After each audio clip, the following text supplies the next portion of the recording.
half of Canadian professional football is brought to you by Labatt's, brewers of 50 Ale and Pilsner Lager beer.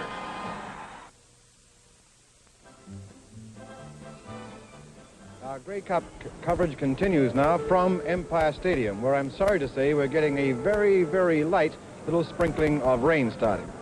Less than 30 minutes to go now to kickoff, and your play-by-play commentator for today's game will be Fred Scambatti.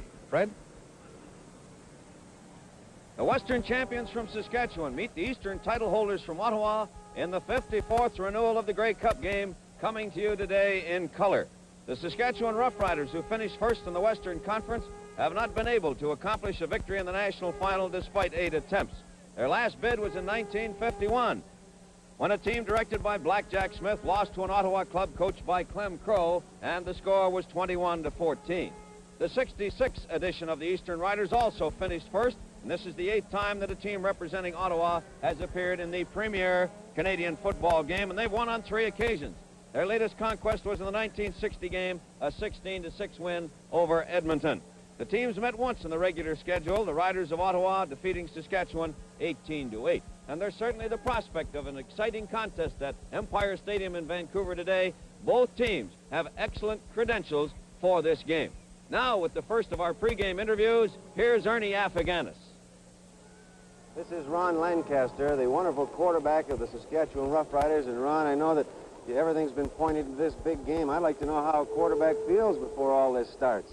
Well, myself, Ernie, it's been a long week of preparation, and you go over everything that they might do and they might not do and everything else. And as for me, I'm glad the ball game's here, because now you get to go on the field and you'll find out. They tell me that some players have a special way to hold down the pressure and keep the butterflies down and relax. What is your way? Well, there's times when I get a little nervous at times, and there's not really any special way, but I usually like to go into a ball game relaxed and just feeling like, well, okay, we're here now, we're going to play. And that's it? Yeah. On the footing today, the field, well, a lot of people were wondering about it, wondering exactly how it would be. You've tested it. What do you think? I don't think it's going to be too bad. It's a little soft, sure, but we've had a lot of rain, but considering that, I'd say the field's in excellent shape, Ernie. Okay, Ron, lots of luck to you. Thank you. Thanks very much. Ron Lancaster, the quarterback of the Saskatchewan Roughriders. Now to Nobby Workowski. Russ, does Saskatchewan have a weakness defensively, if any? Well, Nobby, they've been talking all week about their deep backs, but I've been watching them in the movies, and in the latter part of the season, I think they came along terrifically. And with Dale West back in there today, certainly they, I don't think, have any glaring weaknesses, as proven by winning this Western Conference. What do you anticipate offensively will work for you best? Well, Nobby, that's difficult to say. If they stick to their standard type of defenses, then we feel that possibly we may have to go inside a little bit more than we have against other teams, but they may come up with something different in anticipation of us maybe trying to work their inside a little bit more. You expect the big blitz from their line? I think so. I think in any game you expect it, especially when it comes down to this one final game. They're going to come on the same as our team's going to try and go on their quarterback. So in other words, you think they'll try to take away your rollout? I think this is the idea. I think they have to do this. Now let me ask you another question. What will you counter with if they do? Well, we've got the material, we think. We're ready to go inside if they want to play wide on us. So this is what we just have to wait and see what they want to do, Nobby. Do you think that you can pass deep against them? Well, they play a lot of zone, Nobby, but certainly sometimes they relax a little bit, and sometimes they get confused. But in the latter ball games against Winnipeg, they played very well, as I say, and therefore we think it's going to be difficult to throw deep. Does Saskatchewan use a defense that's going to be complicated to try to take apart, or do they normally stay with a basic standard defense? They're basic, I think, in many respects. They don't go with too many different defenses, such as a team like Hamilton would. They play standard football, and they play it tough. And I think their strength is along their front wall and their linebackers. In Ekstrand and the other corner linebacker, they've got some terrific defensive corners, and this helps them a great deal in containing wide stuff and putting the rush on when they want to. Good luck, Russ. Thank you, Nobby.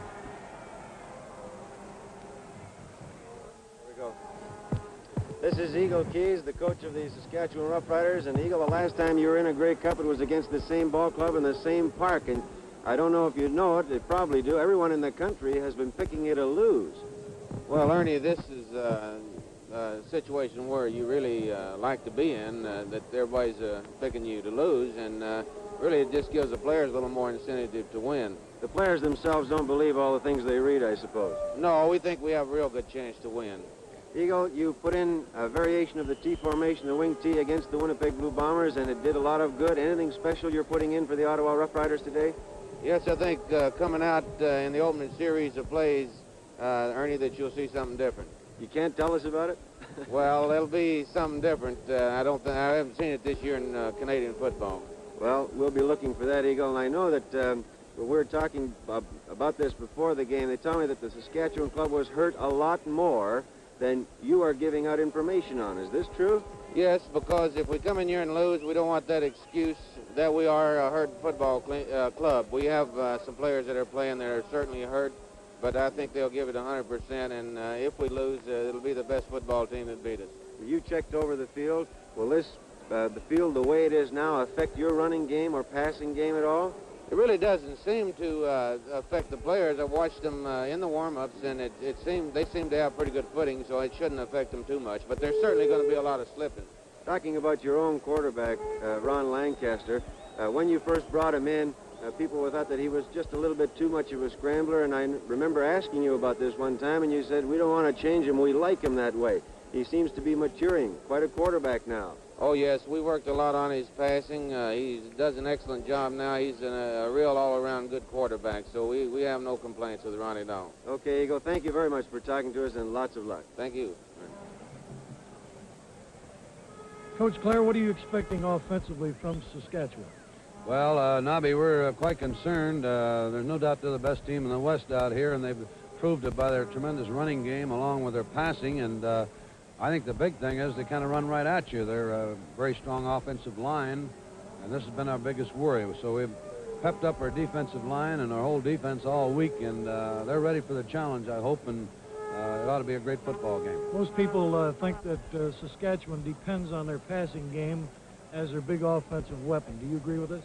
No, they didn't do this in their playoffs in Winnipeg. They had a lot of great running plays, and this is a big thing. If we can control our running game enough to get our linebackers back for that pass and be more or less settled for the pass, it would help us an awful lot.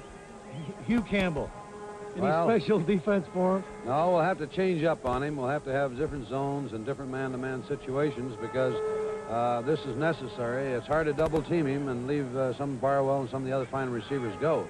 In one ball game this year, you assigned Joe Poirier to him exclusively. Would you do this again?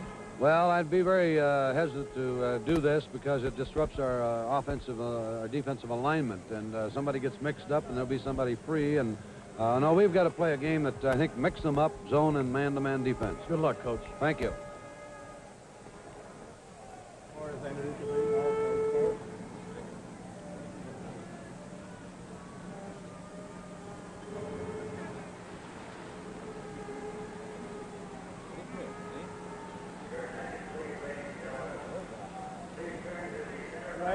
Gentlemen, these are your officials for today.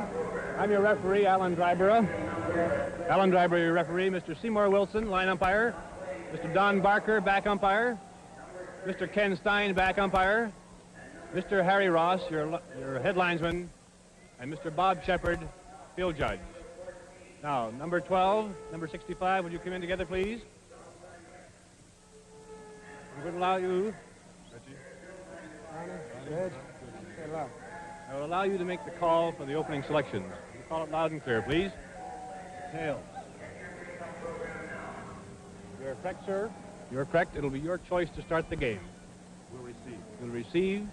You will have to kick off then, white team. Which end will you kick off from, please? All right. Receiving. White team, kicking. You're aware of lining up in the 45s with your helmets on. Ready to start the game. Thank you very much, gentlemen. For all the service, fellas. Okay, sir. Thank you. I'll keep the score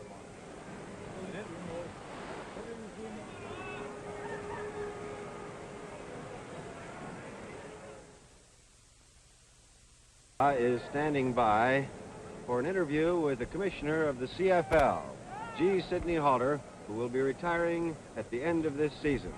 I think John is ready. Well, it's my pleasure to talk to Commissioner Sid Halter of the Canadian Football League. And Sid, this is kind of a sad moment for a lot of us, historic. It's the last Grey Cup game that you will officially oversee, and it's been a long and a sometimes turbulent but a most successful 10 years in which you've been at the helm of the Canadian Football League. And on behalf of fans everywhere, congratulations on that work. Thank you very much, Johnny. It's been long, but it's been most enjoyable. And you know, this week has been, well, we've seen a great number of tributes from many people, fans, executives, to Sid, and all of it, of course, is so much deserved. And such words as respect and integrity and leadership kept coming up. And Sid, it gave us a lot of thrill to see those, the very varying kind of presentations that were made to you. And I know that did come as a surprise in many cases. I began to suspect, Johnny, that they were glad to get rid of me. Well, as Jack well says, and when they were saying all those nice things, if he's so good, why are you letting him go? But it's been a long and a difficult 10 years, and football has come a long way in that time. I think it has, Johnny. I think it has. In that time, probably the most difficult decision, maybe the most difficult decision ever made in Canadian sport, was back in '62. The decision you made in the Fog Bowl game. Was it as difficult to you as it seemed to us? Actually, that was not a difficult decision. I had been apprehensive about fog when we played games in Vancouver. I had devised a plan on which I would proceed in the event fog stopped the game. And when we suddenly met it in Toronto, I proceeded along that plan. It was as simple as that. But did it seem as difficult to you as it did to us, really? I mean, in retrospect now, did your opinion of that decision change at all? Not at all, not at all. One thing, Sid, I've heard you comment in years gone by that you would see the better game when your officials do less. In other words, the less we see of the officials, in your opinion, the better job they were doing. Do you still feel that way? Well, there was a primary principle that the best officiated game was one in which you did not notice officials. And I hear a lot of complaints about officials being seen so frequently on television. Well, in fact, Johnny, it's only because of the demands of television.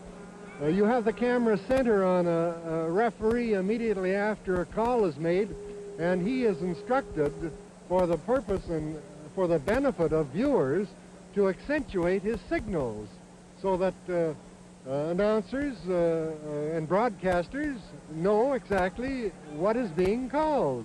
And the criticism is most unjust and unwarranted by reason of that fact. Sid, we hope that things will continue in the next 10 years as they have in this 10 years, and on behalf of myself personally, all our people, the fans and everywhere, congratulations on the job you did for Canadian football. We hate to see you go, but I know we won't have to look very far. You'll be there in the stand. Thank you very, very much. Thank you very much, Sid Halter. The 1966 Miss Grey Cup contestants. Beautiful young ladies, with the winner, Miss Delanne Young, Miss Toronto Argonaut. Miss BC Lions, from your right, Sandra Hislop, 5'7", a brunette from Vancouver. Miss Calgary Stampeders, Wendy Allen. Miss Edmonton Eskimo, Margot Dunlap. Miss Winnipeg Blue Bomber is Mirna Klusowicz. There's Margot Dunlap there. And Miss Blue Bomber, lovely young lady, 5'8". And she says she just loves folk music. Miss Ottawa Roughrider, Hendrika Steenbakers, 5'5½", a pretty young blonde. She's a skier. Miss Montreal Alouette, Lynn Aston of Montreal, 5'6", a blonde, and she works in a bank. The second runner-up is Marion Harris, Miss Hamilton Tiger Cat, 20 years old, 5'4", light brown hair, and she goes to the University of Western Ontario.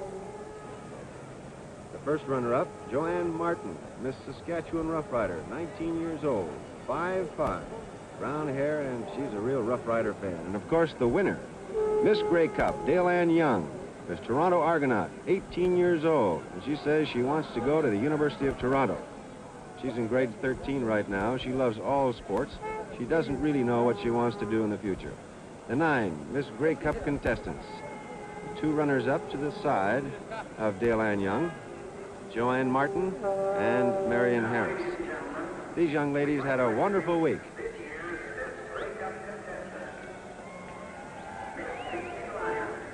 She's having several pictures taken.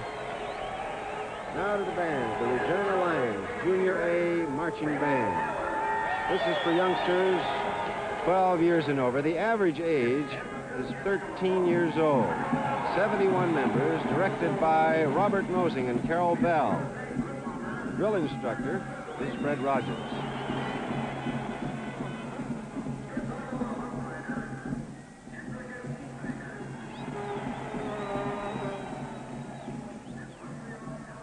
Junior A Marching Band has performed over 20 halftime shows at the Saskatchewan Roughrider Football Club. Sparkling colors, white and green. They're getting quite a hand.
Rider cheerleaders.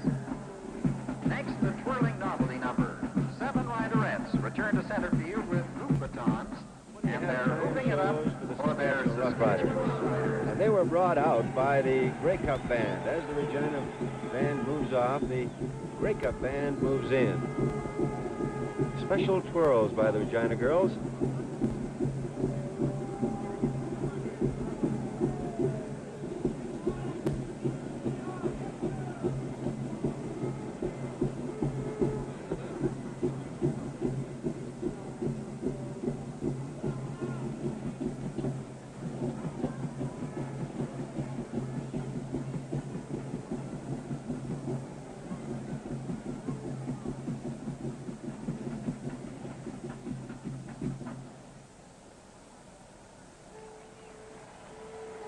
Crowd loves it. Now to the Grey Cup band and the Grey Cup Lionettes.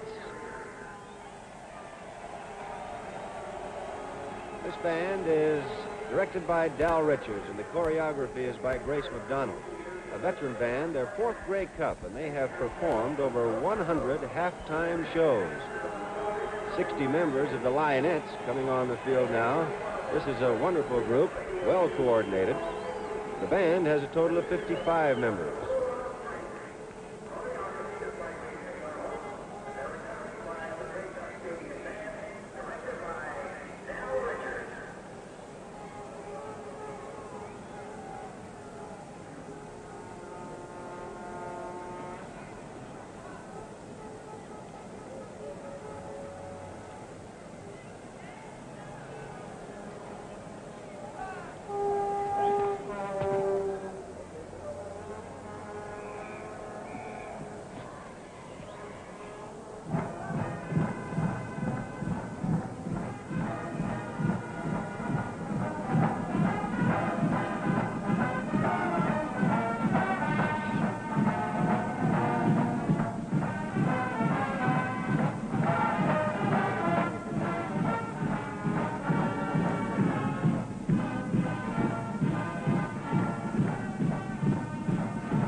Grey Cup Lionettes. What a hand they get. Total of 60 members. We'll resume with more of the pregame activities in just a moment. Players to you. Here is Fred Scambatti. The Ottawa Roughriders this afternoon will be wearing black sweaters, and the offensive unit, directed by quarterback Russ Jackson, will be introduced. The center of the Ottawa Roughriders is number 43, Doug Speck, 6'2", 250-pounder, 23 years old, from Windsor, Ontario, an Eastern Conference All-Star. The left guard, number 50, Mike Walderzak, 6'2", 250 pounds, 23 years old, and a rookie who has performed in capable fashion.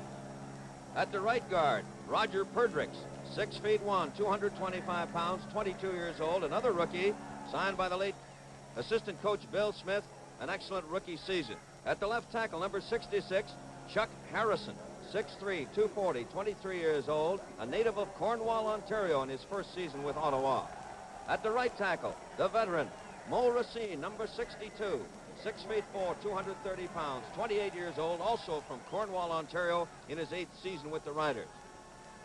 At the left end, number 75, Ted Watkins, 6'3", 200 pounds, 25 years old, 4th year with Ottawa, and a dangerous pass-receiving threat. At the right end, number 76, Jay Roberts, 6'4½", 220 pounds, 23 years old, in his 3rd season with the Riders, an effective tight end. To the backfield now, and at the left halfback position, number 16, the explosive Bo Scott, 6'3", 205, 23 years old, an integral member of the power-packed backfield. At the right halfback, number 11, Ron Stewart, 5'8", 180-pounder, 30 years old, a 9-year veteran of Ottawa teams, formerly of Queen's University.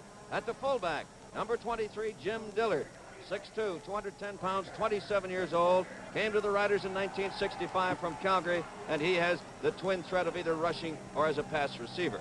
The flanker is number 26, Whit Tucker, the sparkling pass-catching flanker from Windsor, Ontario, graduate of the University of Western Ontario. Number 12, Russ Jackson, McMaster graduate, 9th year with Ottawa, twice winner of the double national awards.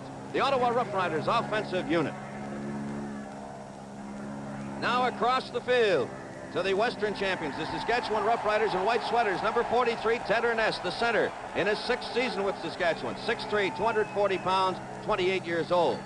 At the left guard, number 53, Jack Abensham, 6 feet, 225, 23 years old, in his 2nd season, a reliable field goal and point-after kicker. At the right guard, number 66, Al Benesic, 6 feet 1, 245, 29 years old, a standout lineman. He's in his 8th season with the Saskatchewan Roughriders.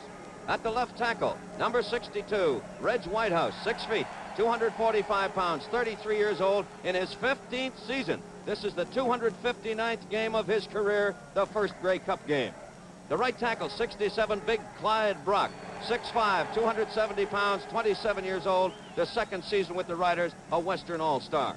At the left end, number 71, Gordon Barwell, 6 feet, 190 pounds, 21 years old, the youngest of the Saskatchewan team, graduate of high school and junior football in Saskatoon. At the right end, number 72, Jim Warden, 6 feet 1, 230 pounds, 24 years old, a tight end who's regarded as a punishing blocker. He's in his 3rd season. At the left halfback, number 25, Ed Buchanan, 6 feet, 186 pounds, 26 years old.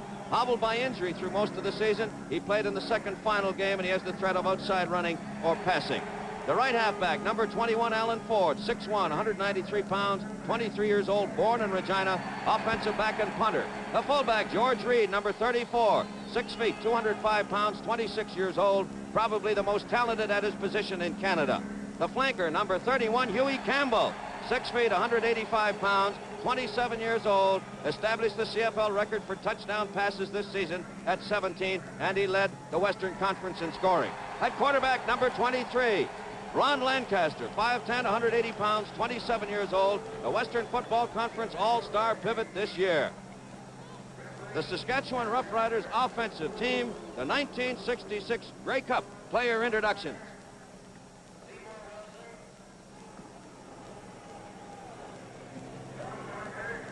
As the teams go to the benches, They're all getting prepared now for the official party to come onto the field. Saskatchewan and Ottawa fired up and waiting. As everyone pretty well knows, it's an honor at all Grey Cup games to be a member of an official party. And this year, of course, it's doubly, or a double honor, by the presence of Canada's Prime Minister Lester B. Pearson.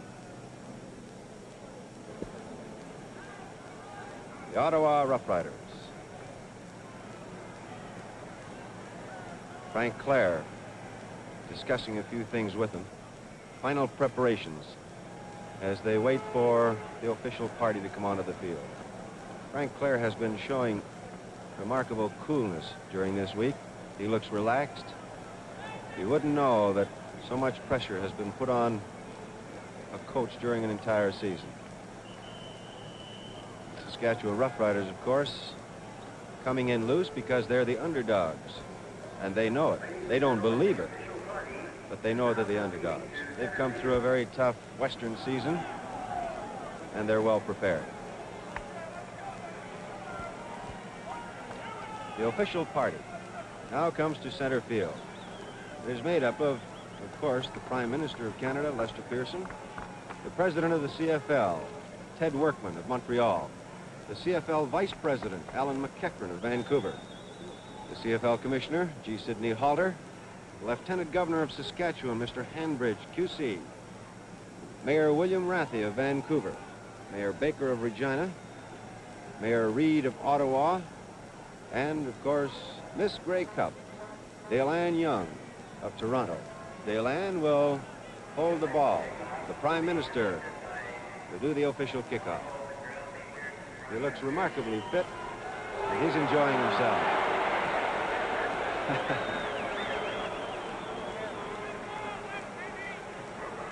The official kickoff ceremony has been completed. He didn't like that kick.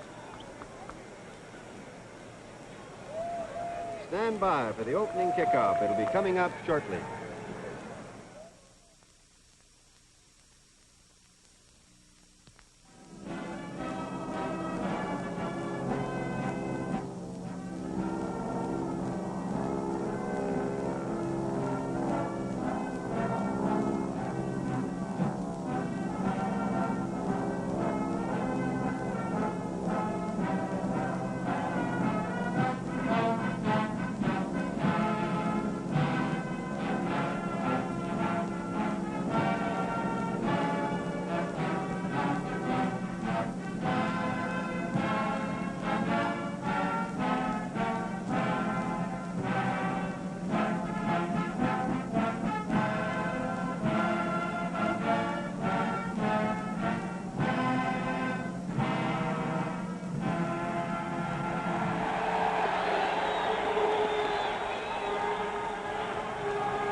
Grey Cup Band, under the direction of Del Richards, has played God Save the Queen and O Canada. And with the 1966 Grey Cup contest ready to get underway, let's join the men who'll describe the game for you, Fred Scambatti and Nobby Werkowski.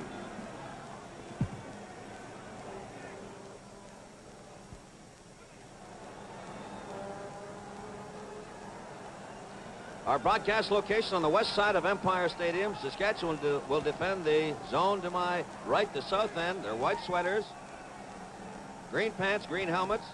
The Ottawa Roughriders in black with Gene Gaines, number 22, Bo Scott, number 16, underneath the new novel goalposts in the goal zone to our left at the south end. The weather, 45 degrees, possibly a little higher, very little wind, slight rain. The lights have been on at Empire Stadium. Referee Al Driver of Winnipeg signals time is in. A Benson kicks off. Bo Scott on the 2. Out to the 20, 25. Bruce Bennett, number 1 there, along with DeMelli.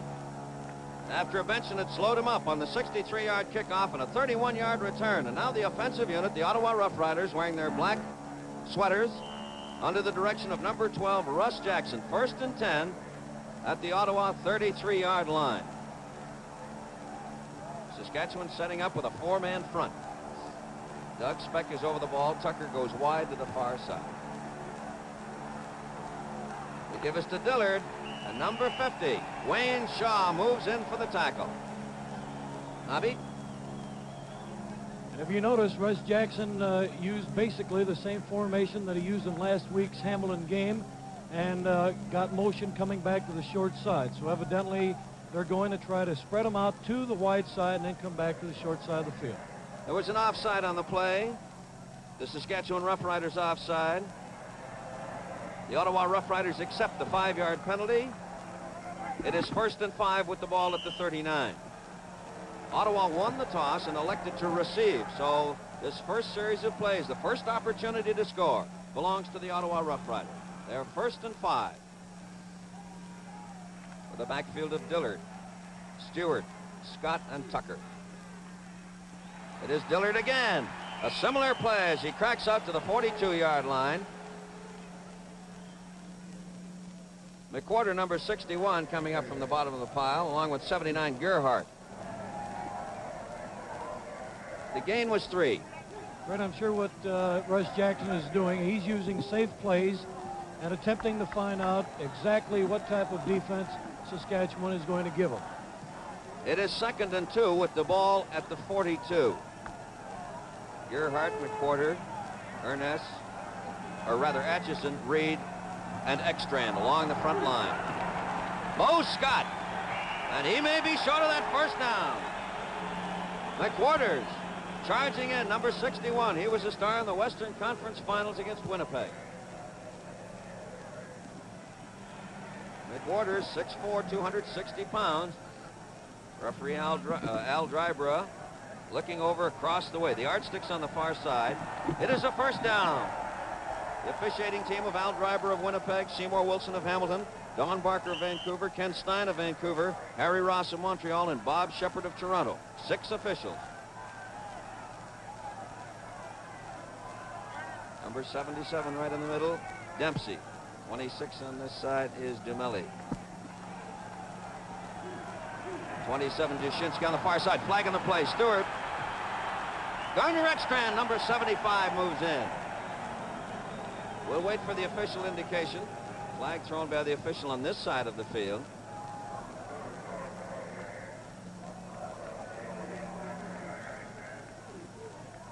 Saskatchewan indicated offside. So the second penalty in the ball game, both for offsides. Ottawa accept the penalty. It is 1st and 5 with the ball at their own 49. 12 minutes, 57 seconds, the unofficial time remaining in the first quarter. If you notice what Russ is doing, he's bringing that line out fast and giving Saskatchewan a staccato type cadence. In other words, trying to draw him off, and he has done it twice thus far.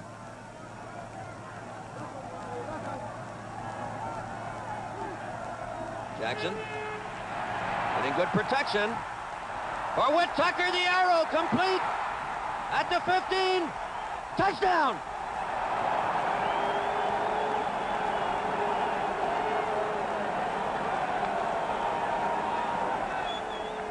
A 61-yard pass and run play. Tucker had 7 touchdown passes during the season and 1 during the playoffs. Whitman Tucker from Windsor, Ontario. And if you notice, Tucker had the man beat by a good 10 to 15 yards. Jim Dillard was also open on the sidelines. Mo Racine will attempt the point after. Obilovich holds. It is not good.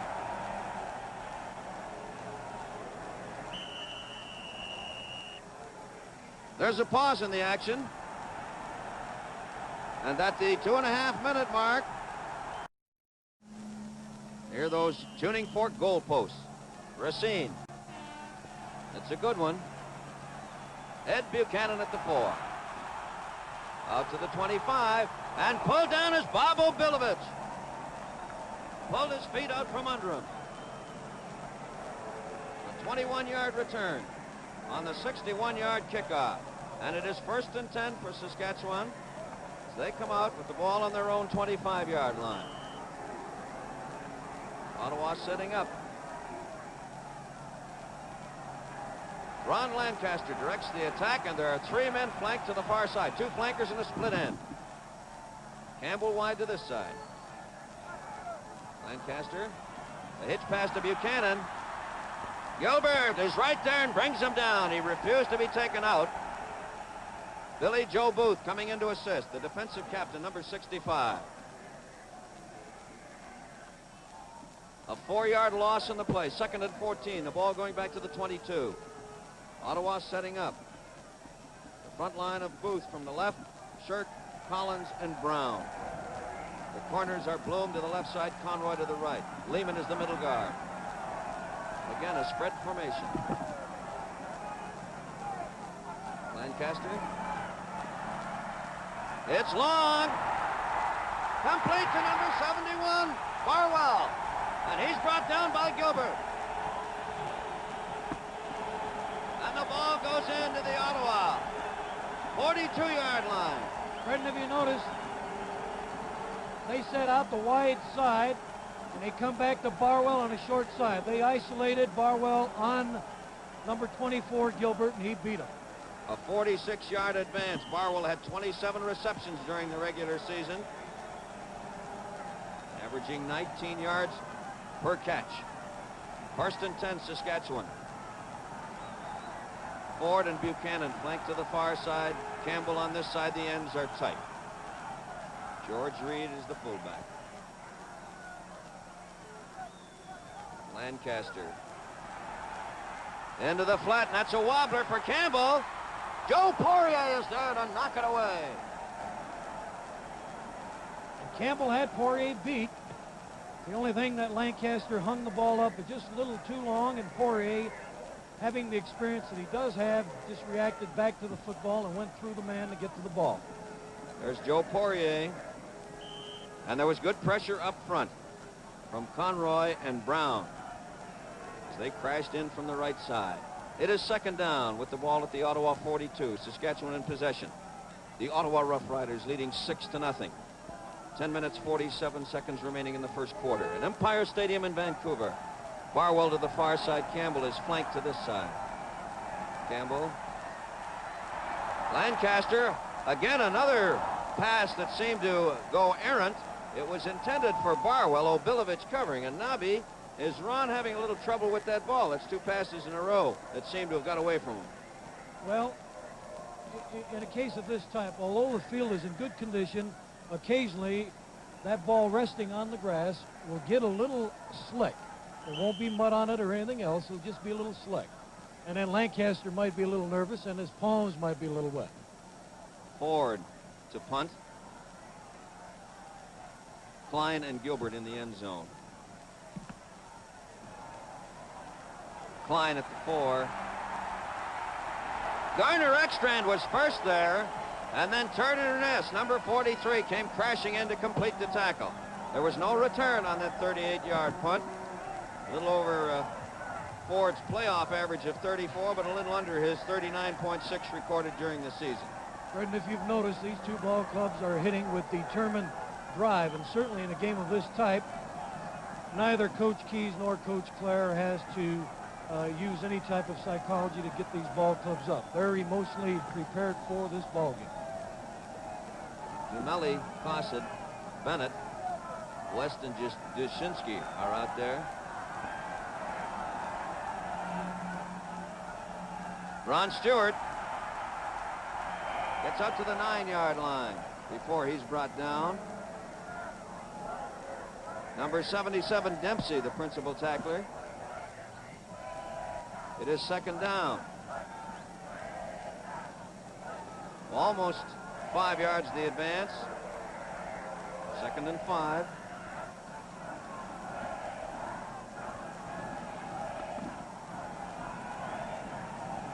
The Rough Riders leading 6-0 in this first quarter. That's the Eastern Rough Riders.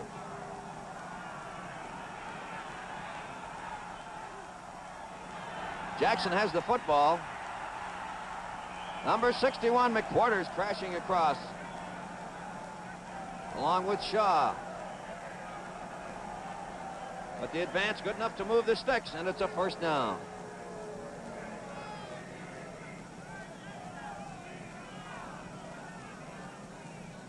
ball at the 15-yard line as Saskatchewan set up. 26 Dumelli, 79 Gerhardt, 50 is Wayne Shaw. A look at some of the 36,000 plus who are in attendance at Empire Stadium in Vancouver for this National Football Final, being brought to you in color.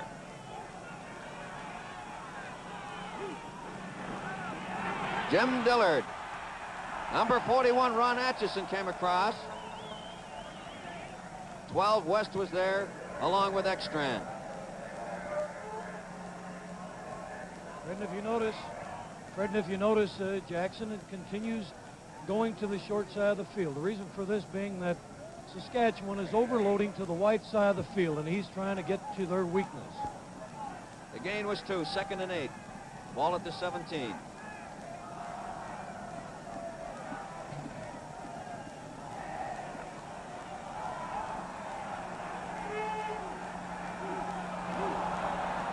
Flags down all over. McWhorter initiated the play. Jackson follows through as he attempted for Stewart with Dumelli covering. And we'll await the official's decision. Earlier, Ottawa had benefited from 2 penalties for offside. Now let us see what the call is.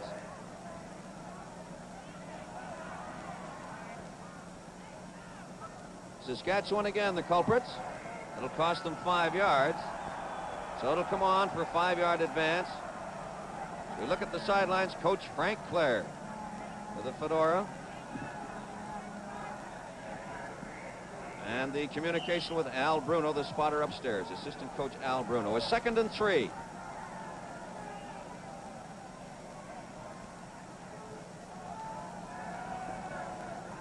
Shaw, Gerhardt, McWhorter, Atchison, Reed, and Ekstrand along the front with Dempsey, 77, the linebacker. It is Bo Scott. He evades Dumelli. Cossett comes over with an excellent tackle. Bob Cossett, the defensive all-star in the Western Conference. It is a 1st down.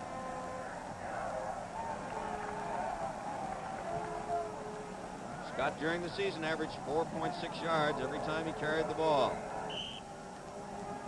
1st down with the ball out beyond the 25-yard line of the Ottawa Roughriders, who appear intent on using up as much time early in the game here by keeping the ball on the ground outside of that one scoring play for 61 yards.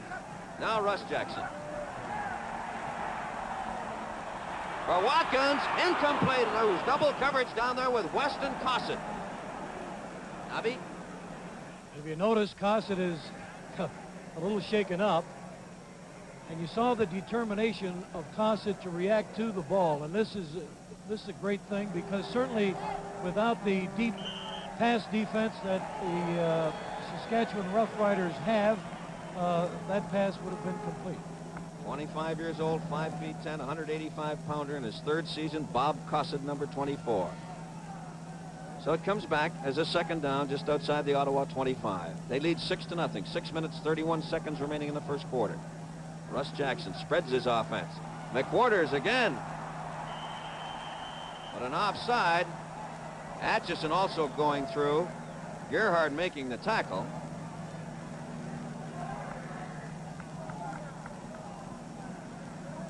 Again, Saskatchewan offside, showing their great eagerness to get off the ball. So it'll come a 2nd down again with the ball outside the 30. Russ is a master at using the cadence to help guide them along to draw the Saskatchewan Ball Club offside. It is 2nd and a little over 5 with the ball at the Ottawa 30.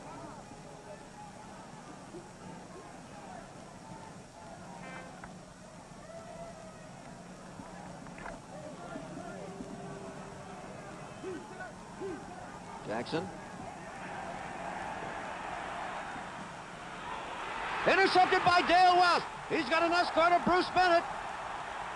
And Russ Jackson knocks him out of bounds. But there's a great play by Dale West.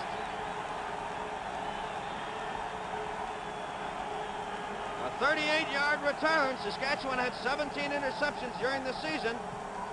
And that is the 1st of this season for Dale West. A mighty important one indeed, and it gives Saskatchewan an excellent scoring opportunity. Fred, what happened was Ted Watkins was going out the sideline. He tripped over Duzinski. First down at the 8, the Saskatchewan Roughriders. George Reed cracks into the middle. The number 63, Ted Collins, moves in to make the tackle. And Reed, as I mentioned in the pregame introduction, probably the most talented at the fullback position in Canada. Gained 1,409 yards during the season, and the Ottawa Roughriders in their black uniforms fully aware of it. The ball at the 6. The gain was 3. Second and goal. Center Tedder Nurse, a Western Conference All-Star this season, over the ball. Lancaster still has the football. Touchdown! Warden, Jim Warden.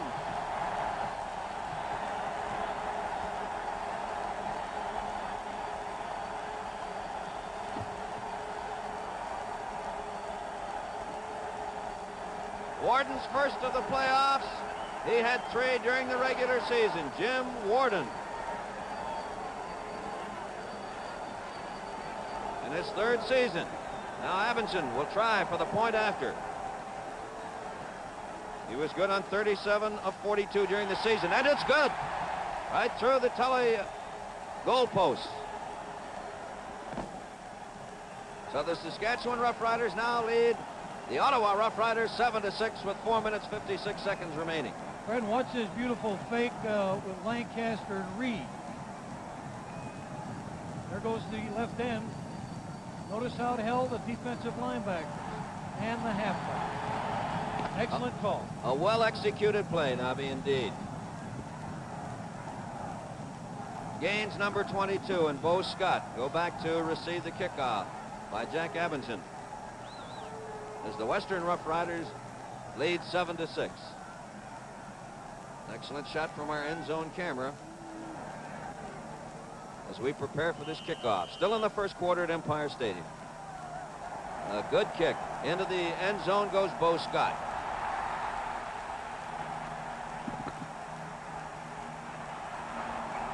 Gets out to the 15-yard line before he ran into a traffic jam. Number 64, Beenan, along with Ekstrand and a Benson in there. And this fellow not only is talented as far as kicking from the field, but he is a very, very functional lineman. First and 10 for the Ottawa Roughriders at their own 15. Saskatchewan leading Ottawa 7-6.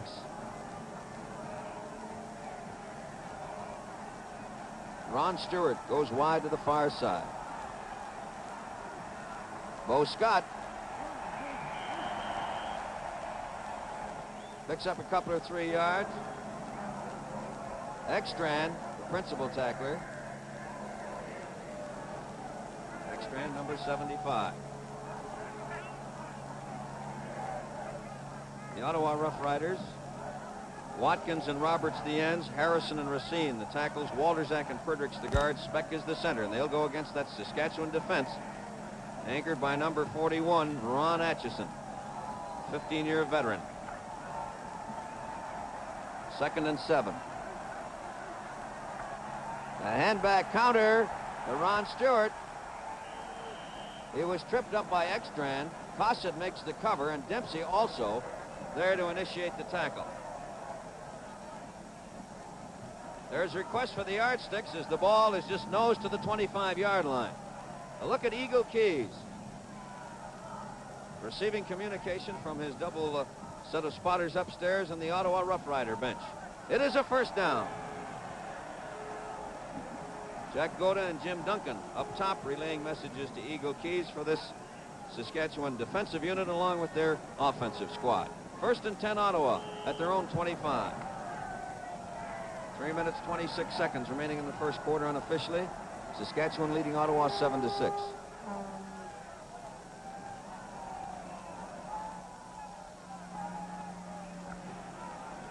Tucker's flanked to the far side. Dillard in motion. Scott has the football. Number 50, Wayne Shaw moved in, refused to be taken out of the way by blocking. Restriction the sidelines. 1960 was the last time Eagle Keys was here, and he now has removed Wloziuk and reinserted Cosset number 24. So whatever repairs were needed. Second down and 8. Ball at the 27-yard line of the Ottawa Roughriders.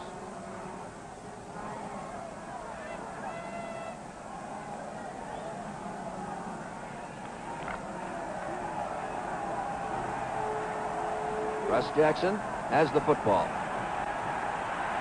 He takes off. He's a good rusher. Gets by Bennett. And then pulled down by number 50, who reacted, Wayne Shaw, with good second effort, coming back to make the tackle. A 15-yard advance, and Jackson rushed for 396 yards during the season and a 6.1 average. Russ Jackson. Fred, that was an excellent maneuver by Russ. That was to be a pass. He saw that his receivers were covered. The defense was trying to contain him from getting outside, so he just ducked inside, made a couple of 2 or 3 good moves, and was away. First and 10 Ottawa at their own 43. Ron Stewart gets by Atchison, breaks out to the 49-yard line. Dempsey coming across from his linebacker position to bring him down.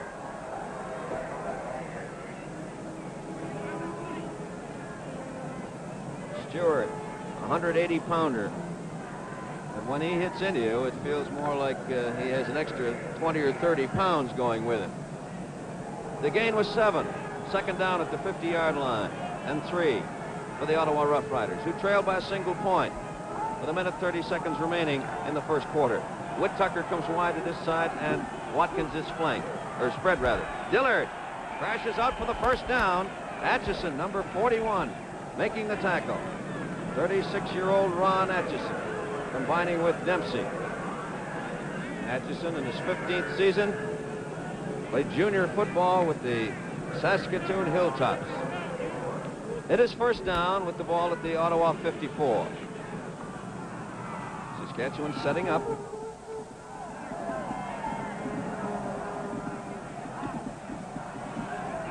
Watkins again splits. Stewart as a slot back. Jackson. For Tucker. It is complete. Tucker catching the ball inbound. His second sparkling reception of the game as Jackson finds him on the 18-yard advance. Whittaker. An excellent maneuver by Tucker, taking the man deep. He broke out, then up, and then broke it out again. He just caught the ball and managed to stay in bounds long enough for it to be considered complete. Less than 1 minute remaining in the first quarter. First and 10 Ottawa on the Saskatchewan 38-yard line.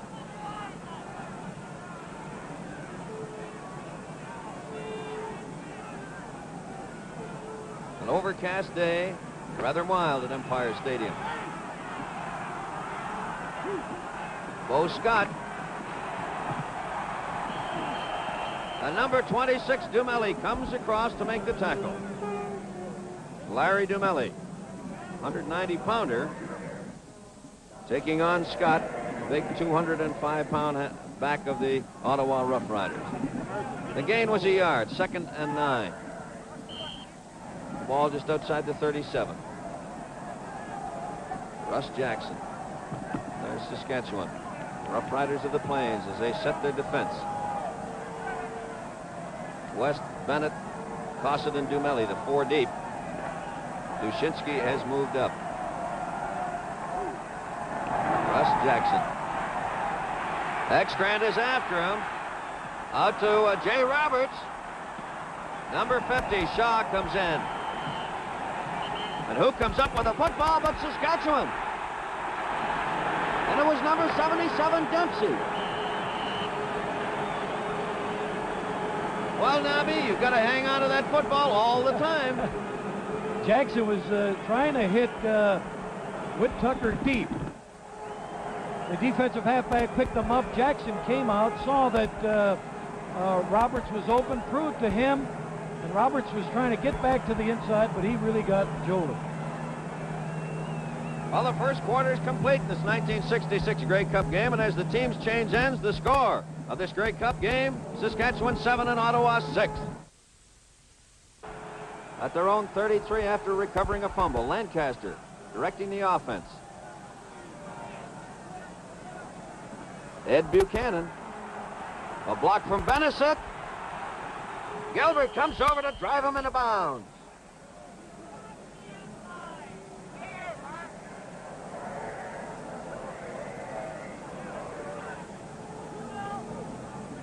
We can see Ed Buchanan here. Watch the move. He's trying to use his guard, trying to cut up. And then he breaks to the outside. The gain was approximately 5.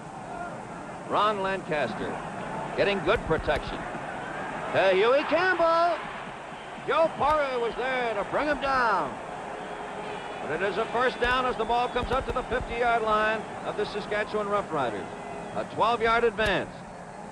Ottawa had 8 first downs to 2 by Saskatchewan in the first quarter. 63 yards rushing, 84 yards passing for Ottawa. Saskatchewan 2 yards rushing, 49 yards passing.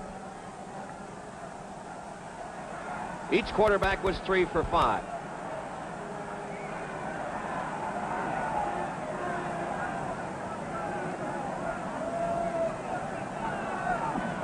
George Reed. Billy Joe Booth, after Shirk had taken a shot at him at the line of scrimmage. Billy Joe Booth, the principal tackler. And that was being off tackle play. We'll see him cut back to the inside. Here comes, he gets the ball. Now, you see the move there? Watch the drive. Pick up that extra yard. 2nd and 6, the ball in Ottawa territory, just on their side of center field. No slow motion plays, graphically showing us just what happened. Ed Buchanan. Number 22, Gene Gaines, the rover, coming over. And a little flare-up as that ball was shot smartly back at Obilovich. Referee Al Dryborough wants to take a good look. The ball is at the 50, and they'd have to get it into the 49 for a first down. It'll be 3rd and 1. And now what will Eagle Keys do? Can he afford to gamble with the ball in this field position? Just a little over a yard. Number 16, Dorsch, is coming into the game. Henry Dorsch. Buchanan is out. Ekstrand coming in, and number 71, Barwell, departs for the bench.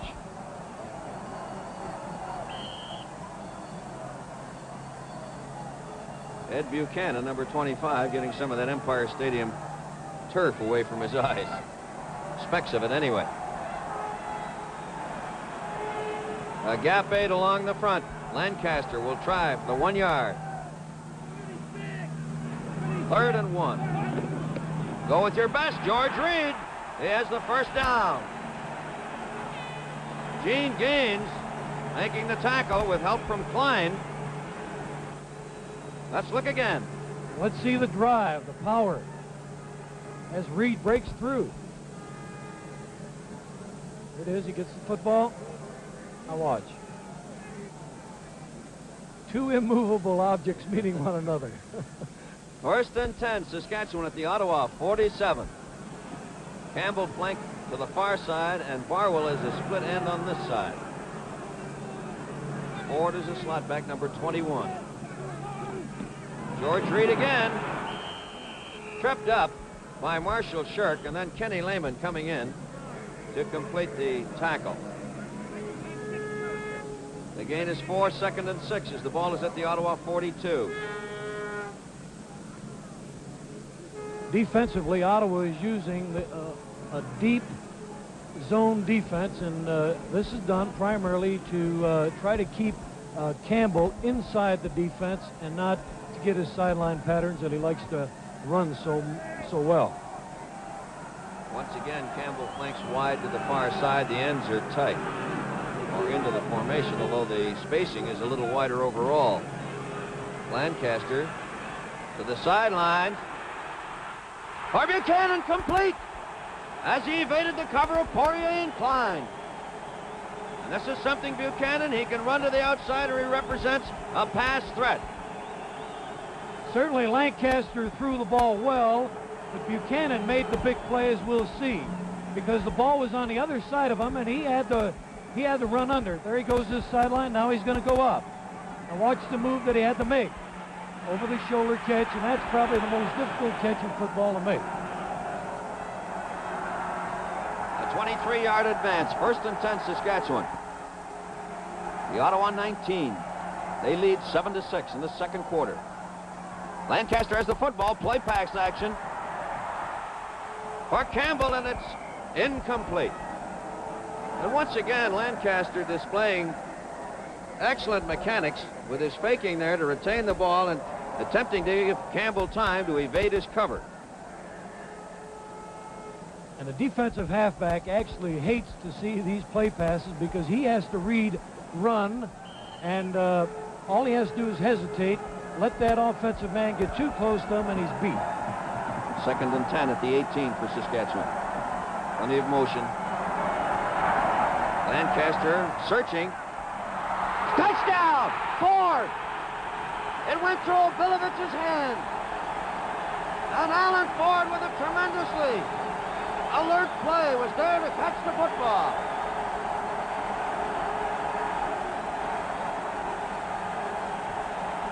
Well, a bad break for Obilovich, who's an excellent defensive back. And a good one, a good play, number 21, Ford. There he is, Alan Ford. Abinson sets to kick.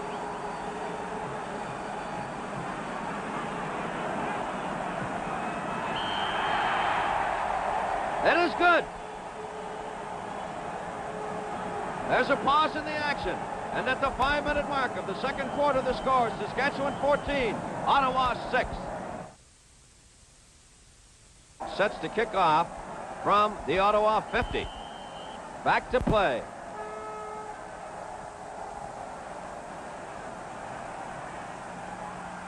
Gene Gaines from Peter Thompson. Number 77 there first, and that was Dempsey along with Bennett making the tackle. 48-yard kickoff, 23-yard return. Let's look at that play, Nobby. Here it is. Watch Obilovich go for the ball. Just a little too high, went right through his hands, and Ford made no mistake with the ball. 1st and 10 for the Ottawa Roughriders at their own 25 as they trail 14-6 with 10 minutes and 15 seconds remaining until the halftime intermission. And a tremendous show at halftime, I'm sure. Russ Jackson drops back. Still searching, and it's for Whitman Tucker. Complete. At the 25, he evades West. Touchdown.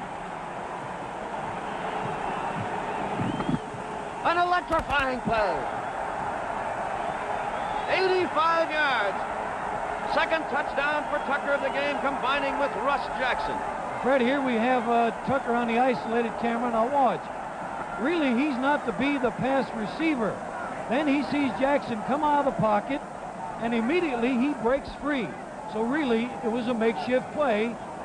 A great move by Tucker, and certainly a perfect pass by Jackson. Such are the moments of greatness manufactured. And we saw West just miss him, and Tucker with his great speed just broke loose. Now the try for the extra point. We'll all look at it through the telepost. Racine. It is good. So Racine with his first conversion of the Grey Cup game. Saskatchewan 14, Ottawa 13.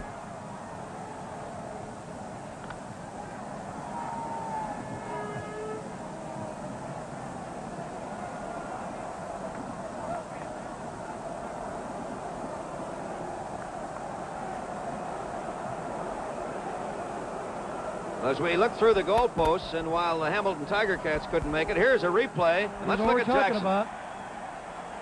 It's another look at it. What a play. Well worth seeing again. And only because of Jackson's ability to be able to get away from the big rush that Saskatchewan exerted on him. One of the 24 footballs on hand for this game has departed the scene. A fan has it. Ed Buchanan has this football after the kickoff. Gene Gaines brings him down at the 24-yard line along with Gilbert. A 24-yard return of Racine's 65-yard kickoff. The ball comes nose to the 25-yard line. The Ottawa Roughriders now dig in with their defensive unit. Saskatchewan 1st and 10, and they lead by a single point.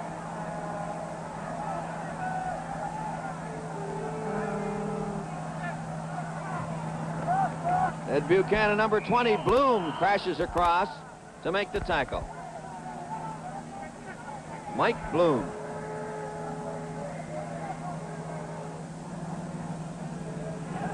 Coach Eagle Keys, Garner Ekstrand. Eagle receiving information from his assistants, Gota and Duncan, who are up on the roof. He employs the both of them up there, and Frank Clare peering out on the scene.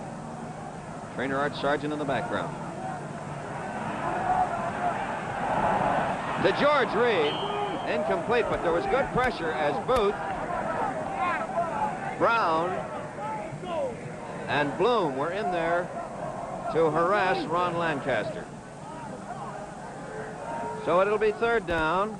The punting team replacements come on as Klein and Gilbert drift back to their own zone inside their own 50. This is Ford's second kick. Alan Ford. Ottawa have not yet had to punt from scrimmage. It's Gilbert. Oh, and Jack Amundsen came crashing through. Example of a football player this fellow is. A Western Football Conference All-Star. A meager 2-yard return on the 28-yard punt, and Ottawa are 1st and 10 inside of the Saskatchewan zone, just inside center field. Saskatchewan setting up. 14-13. Saskatchewan leading Ottawa. 8 minutes, 29 seconds remaining until halftime. Whit Tucker goes to the wide side. Stewart to this side. Watkins is the split end to the right. Motion. Russ Jackson. Gerhardt was with him. Intended for Watkins. And the play by Gerhardt assisted materially in preventing a completion. Dumelli covered off. Watkins had him beat. Fortunately for Saskatchewan, Gerhardt came and exerted tremendous pressure on Jackson. Jackson is 4 for 7 and 169 yards. Of course, those 2 explosive plays to Tucker, both for touchdowns. It is 2nd down.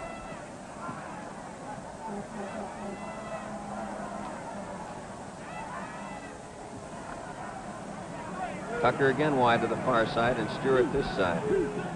Jackson flag on the play. Screen, Dillard. Number 79, Gerhardt. Make that extra, number 75, along with Dempsey, but the flag on the play. And referee Al Dryborough calls timeout.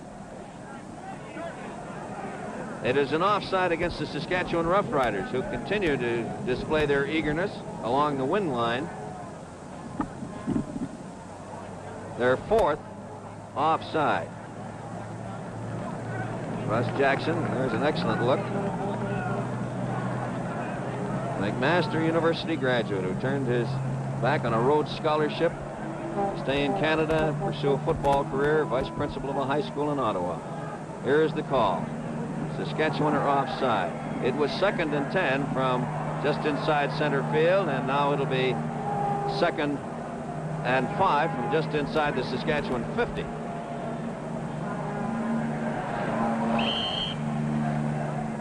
(14-13), Saskatchewan over Ottawa. 7 minutes, 44 seconds remaining. There's a look at that rugged front wall of the Saskatchewan Roughriders and number 41, Ron Atchison. And number 61, Ed McWhorter. He came to the Saskatchewan Roughriders in mid-season, and he's played very well. Jackson to Dillard, who falls in that ball. It is third down. The play called there, and Dillard making the recovery, but the alert, Cosset moving in just in case. Fred, we can see here it'll be the option. And there it is. Jackson didn't quite get the ball out deep enough because he had pressure. Just as he was flipping the ball, he got hit. Ken Reed coming in to exert a good deal of pressure. Klein with his first punt of the game. Cosset and Wloziak are back. Wloziak to the left.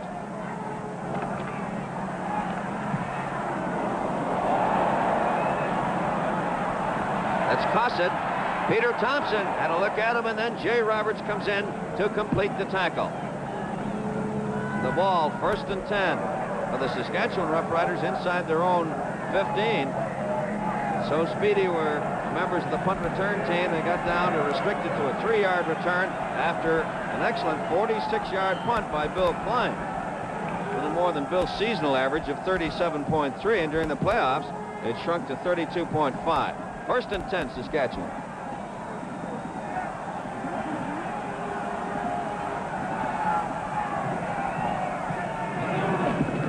George Reed. Short gain. Marshall Shirk, along with Billy Joe Booth,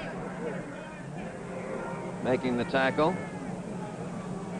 Ernest is the center for Saskatchewan. Benson and Benesick the guards. Whitehouse and Brock the tackles, with Barwell and Warden the ends. Ron Lancaster along with Buchanan, Reed, Ford, and Campbell, the backfield complement. It is 2nd down and 7. On the statue with Buchanan, trying to direct traffic. Bloom in there to upend him. And Shirk coming over along with Gaines. It is 3rd down again. A stubborn Ottawa defensive unit yielding short yardage. Comes out, has 3rd and 7 with the ball at the 18-yard line of the Saskatchewan Roughriders, and this opportunity for scoring prevented by Ottawa, as Saskatchewan will punt once again. The punt return pair of Gilbert to the near side, Klein to the top of the screen.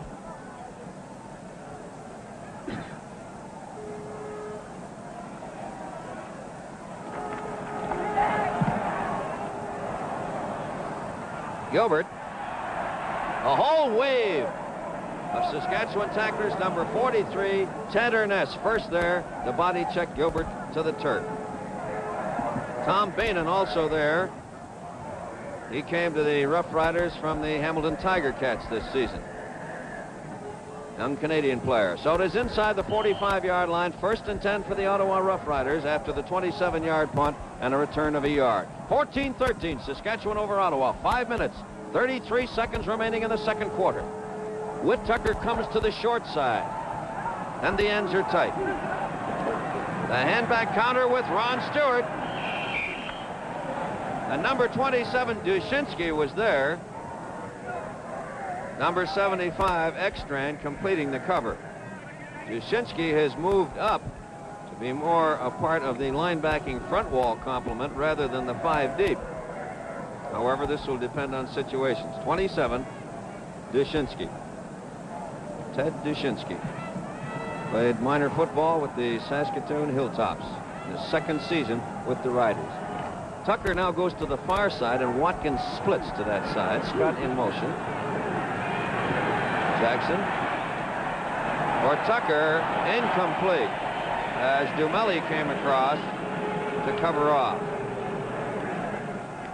And Jackson disgruntled with himself, and that helmet bearing the number 12, Russ Jackson, is the original helmet. He's had it ever since he joined the Roughriders, and he refuses to let anyone tamper with it. His shoulder pads, in like manner, as a matter of fact, they've gone out of stock. They don't make that style anymore. But he will not have them replaced.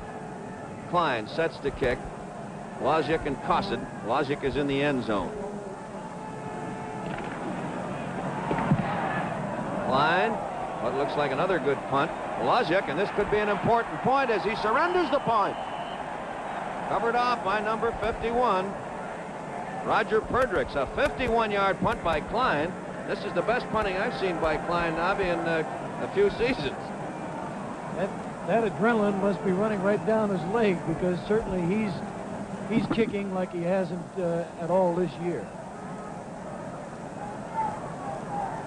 14-14. 4 minutes and 19 seconds remaining in the second quarter. Saskatchewan 1st and 10 at their own 25.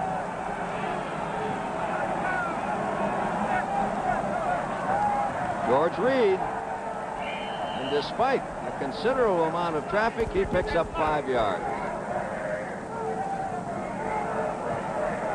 Conroy coming in, number 25, along with number 60, Bob Brown.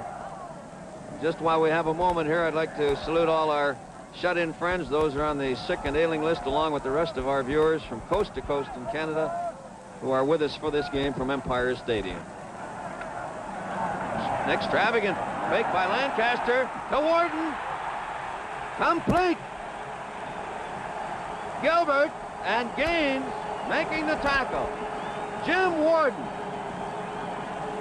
Navi, another fine reception. We've seen a lot of them in this game, but my, oh my, a 42-yard advance. Fred, let's have a look at that now. There's a little confusion here with Buchanan and Warden. He gets knocked off. Well, maybe we can't see it. Right in there. Just enough to delay Gene Gaines from covering Warden. Warden, 28 receptions during the season. It is 1st and 10, the Saskatchewan Roughriders at the Ottawa 38.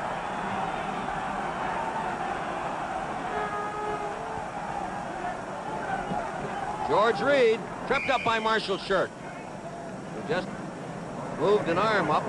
It was not in illegal fashion, but he 35. Lancaster is 7 for 11 in passing, and there's a momentary pause as one of the officials moves out to retrieve something on the field. And now we're back to action.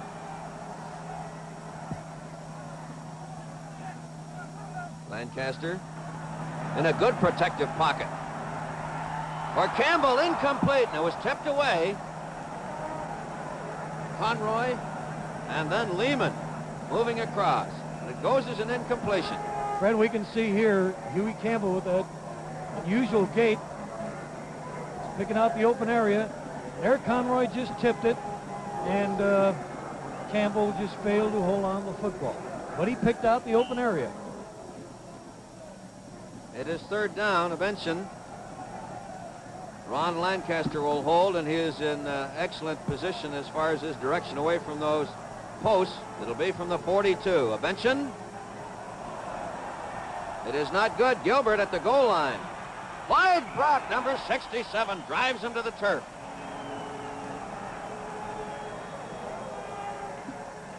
Brock crashing in there. Prime Minister Pearson along with CFL President Ted Workman to the right, and they must certainly have been impressed with that play. General Manager Jake Goddard of Hamilton rather perplexed. Brock, 270 pounds, moving in on Gilbert, who is 195. It is 1st and 10 for the Roughriders. The Eastern Roughriders at their own 5. A tie ball game, 14-14, with 2 minutes, 20 seconds remaining in the second quarter. Ron Stewart, he counters. Number 77, Dempsey, along with number 75, Ekstrand. A grudging 4 yards, 2nd and 6 as the ball comes to the 9. Dempsey, 6'2", 230-pounder in his second season with the Riders, the Saskatchewan Roughriders. There you see him. And that's the way the Ottawa Roughriders see that Saskatchewan defense as it sets up.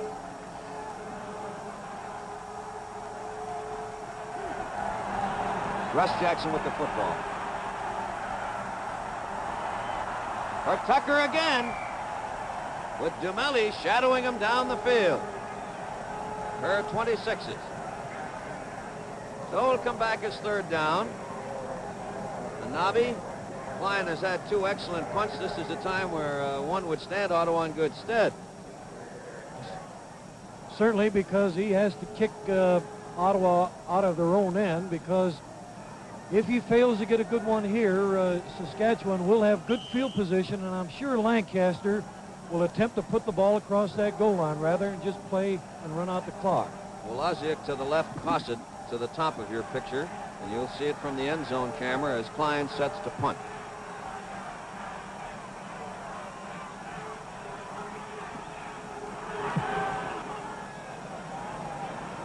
Wolaziak. Peter Thompson body checks him with help from number 51, Roger Perdrix. So with 1 minute and 16 seconds remaining in the second quarter, the ball at the Ottawa 41, just outside of the 41, after the 41-yard punt. 11-yard return by Wolaziak.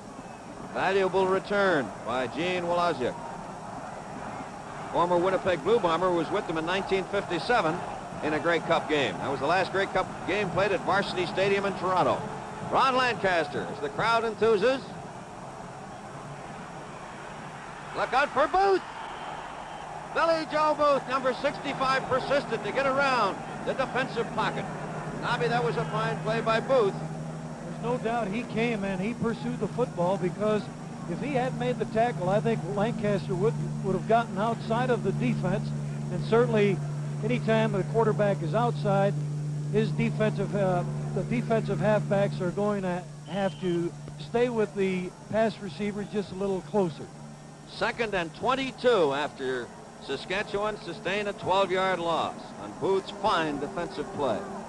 Ron Lancaster still has the football. Screen to Warden. And Mike Bloom fought off a block to make the tackle.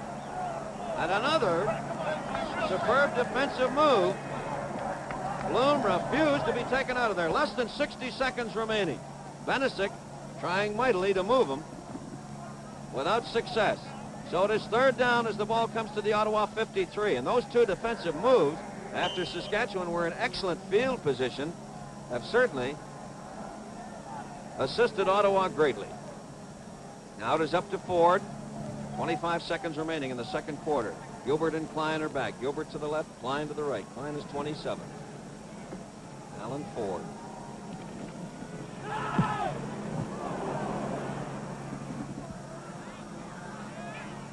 Gilbert stops the clock as he steps out of bounds with Gerhardt right there. Clock stopped at 9 seconds. So the offensive unit of Ottawa comes on, the defensive unit of Saskatchewan, as Gilbert heads for the bench. A 42-yard punt. Bob Quintrell and Bob Switzer will be on hand at halftime to bring us all the detail of what I'm sure will be a sparkling halftime show at this 1966 Grey Cup game at Empire Stadium in Vancouver, being brought to you in color. First down with the ball at the Ottawa 12. Jim Dillard.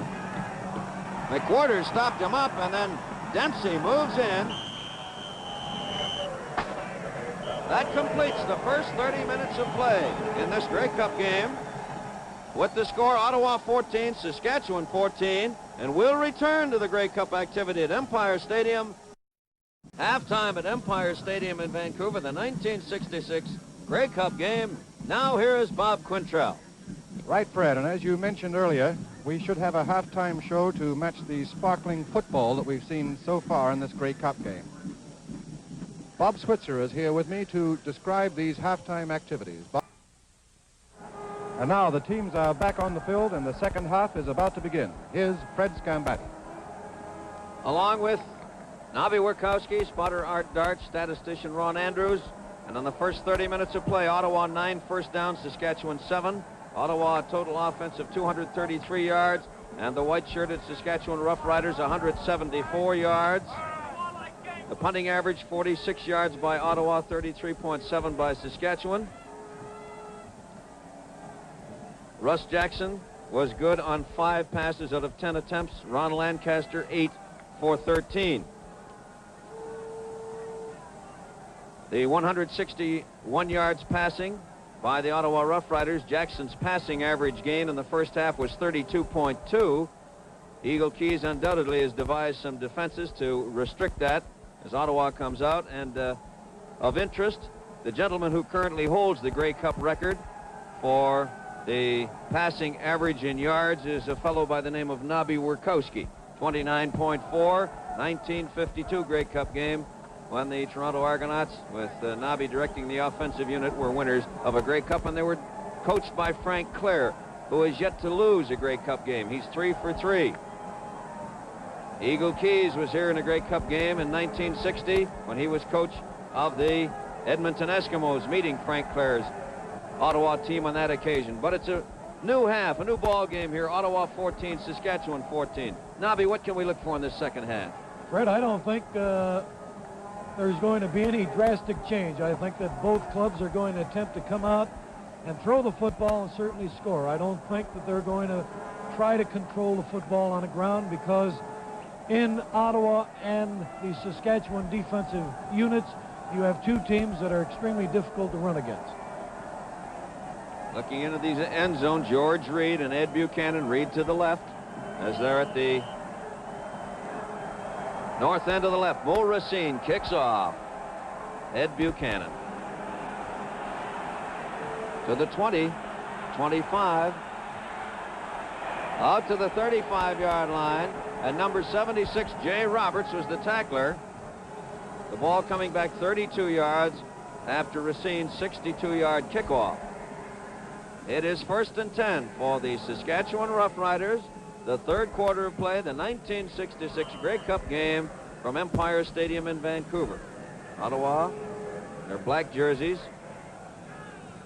The ball just outside the Saskatchewan 35.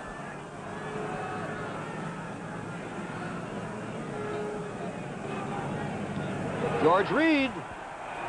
Gene Gaines brings him down after he had broken the attempted tackle by number 60, Bob Brown. Fred, I noticed one thing that Ottawa has changed already. Normally, Joe Poirier stays on the right side, and he's the deep outside right halfback. But now, when Campbell came out to the right, both he and Gilbert switch, which may indicate that Coach Clare is going to go with Poirier on Campbell wherever he lines up. A measure, a second down, just short of the first down. George Reed on the first carry of this third quarter.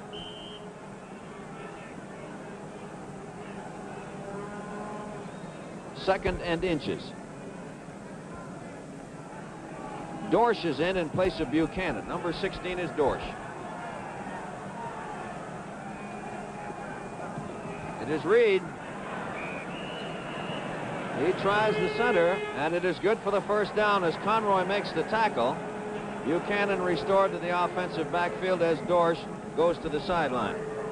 So it is first down. The ball at the Saskatchewan 47-yard line, and that's only the second first down by rushing attained by Saskatchewan in this game. Campbell and Ford are twin flankers right. George Reed piled up Billy Joe Booth along with Marshall Shirk sealing off the hole. Kenny Lehman coming in along with Bill Klein.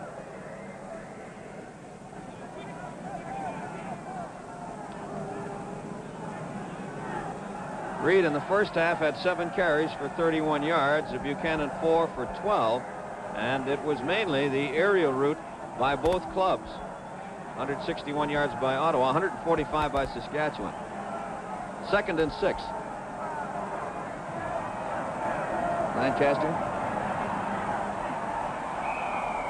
Intended for Alan Ford, but the ball will come back as third down to the Saskatchewan 52. The score 14-14. We have 12 minutes, 54 seconds remaining in this third quarter. Gilbert and Klein are back as we view proceedings from our end zone camera. There's Ford, number 21 in punt position. Gilbert to the right and Klein to the top of the screen, to the left. Gilbert Tried to burst up through the middle. Number 43, Ted Ernest, along with Evanson, making the tackle. A 9-yard return by Gilbert into the teeth of those Saskatchewan tacklers, and a 36-yard return.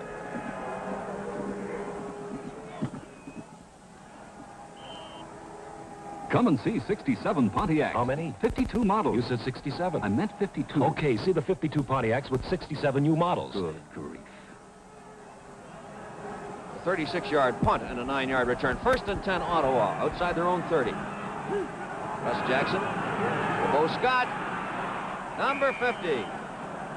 Wayne Shaw comes across to make the tackle. The gain is approximately 5, just a little short of 5, as the ball comes to the 35. Russ Jackson, number 12. Scott is 16. There's Saskatchewan. Very rugged front four. Averaging 241 pounds. Jackson. Wide open. Stewart comes across to make a block as Jackson comes up to the 45. Dempsey, number 77, coming in, but Jackson seizing on the opportunity once again to rush the football. And here we can see Russ. Sees that they're covered. Watch the great move he puts on. Right there. Trying to get to the outside, gets away, and watch this gang tackling by Saskatchewan. Great reaction. Jackson has rushed 3 times for 32 yards. That was a 10-yard advance. 1st and 10. Ottawa outside their own 45. Tucker has gone wide to the far side. Bo Scott has the football. Trying to get outside. Cosset comes in and just upended Bo Scott. Bob Cosset and Dumelli over to make the cover.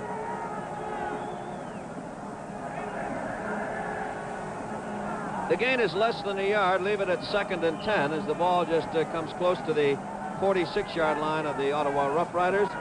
There's Saskatchewan breaking their defensive huddle.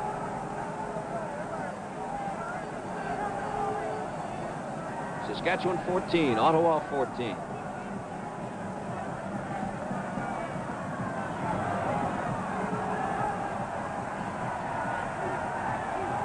Russ Jackson. Good protection. For Tucker, incomplete. Dale West had come over.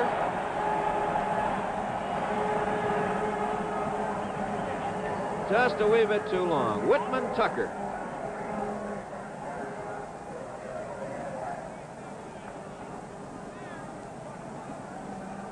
Tucker accepted 3 passes for 164 yards in that first half. There's Wlaziuk to the left and Cosset. The punt return pair is Bill Klein, who averaged 46 yards on 3 punts in the first half, sets to kick.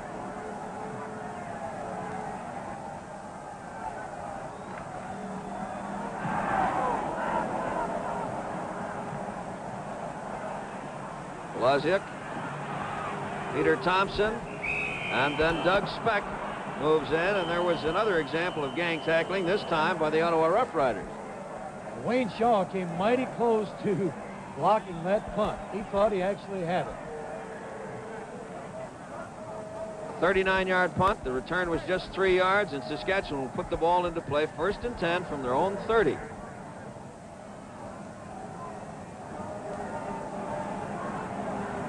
Ten minutes of play remaining in the third quarter. Ottawa 14, Saskatchewan 14 in this 1966 renewal of the Grey Cup game. Ottawa with their defensive unit. During the season, they just gave up 12 points per game, so they're above their average. They've given up 14 thus far, but they're still in a tie ball game.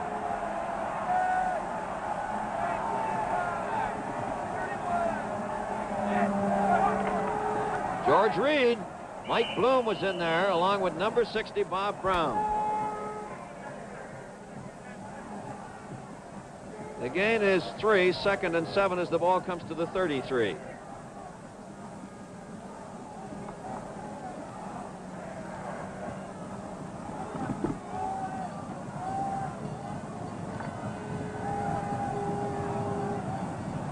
Reed's had 11 carries for 51 yards.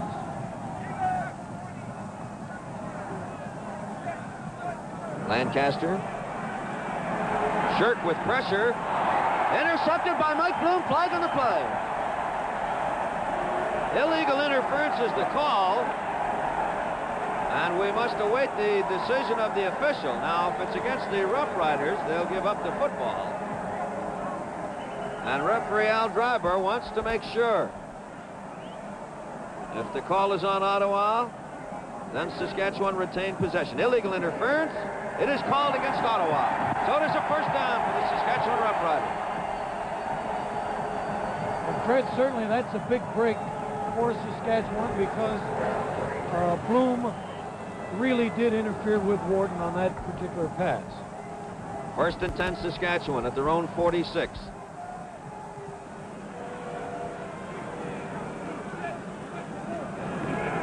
Ed Buchanan. Benesic with a block as Buchanan tries to break out. But Kenny Lehman reacted from his linebacker position, coming over very alertly. But Ed Buchanan, who has great speed once he gets to the outside, takes the ball into Ottawa territory, the vicinity of their 54, and it may require a measure. Ed Buchanan. Buchanan caught 2 passes for 20 yards and carried 4 times for 12 yards.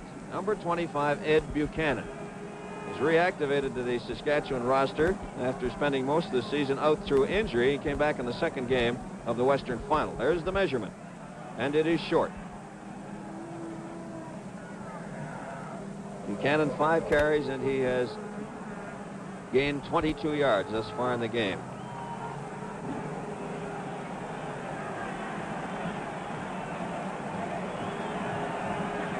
It is 2nd down. Defensive captain Billy Joe Booth, number 65, one of 5 men who've been assigned as co-coaches of the defensive unit since the unfortunate passing of assistant coach Bill Smith, the Ottawa Roughriders. Buchanan is out and Dorsch is in the backfield. George Reed. Conroy makes the tackle. Gaines along with Bloom. That is good enough to advance the yardsticks. Right here we can see on the isolated the power. Watch Reed burst through there, picking his legs up.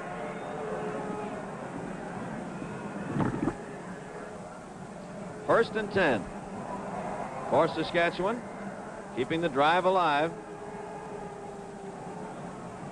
Reed, the 1965 winner of the Most Outstanding Player Award in Canada.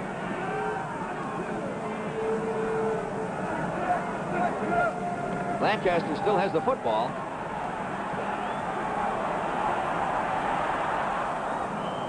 Barwell was the intended receiver, number 71.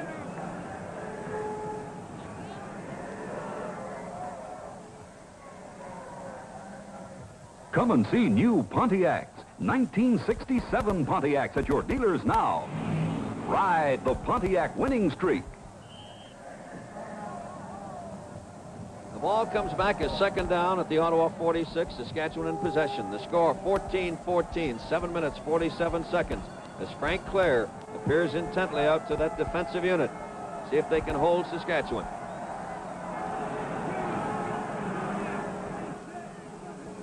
Ron Lancaster dropping back. Bill Klein almost had an interception. Barwell again, the intended receiver. Bill Klein. I think you'll see Lancaster go over to Barwell and talk to him, because I don't think that Barwell knew what the pattern actually was, because Lancaster was throwing the ball to Barwell, but Barwell wasn't even looking at Lancaster. Lancaster has come away empty-handed, or his receivers have in their last 5 pass attempts. Ford to kick. Klein to the right, Gilbert to the left. High floater. Klein. Clyde Brock was there to block off one part, and then Binion made the tackle on the 33-yard punt, and the return was just 1 yard. So the Ottawa Roughriders, their offensive unit, directed by double Shenley Award winner Russell Jackson. This year taking the Canadian Player accolade and being adjudged the most outstanding player for the second time in his career. He has a total of 5 national awards. 6 minutes, 55 seconds remaining in the third quarter. 14-14. Tucker goes wide to the far side. Watkins is a split end. Jim Dillard. Garner Ekstrand with a tremendous defensive play. That delights a good portion of the over 30,000 fans at Empire Stadium in Vancouver. A 3-yard loss. It's a little under 3 as the ball comes back to the 12.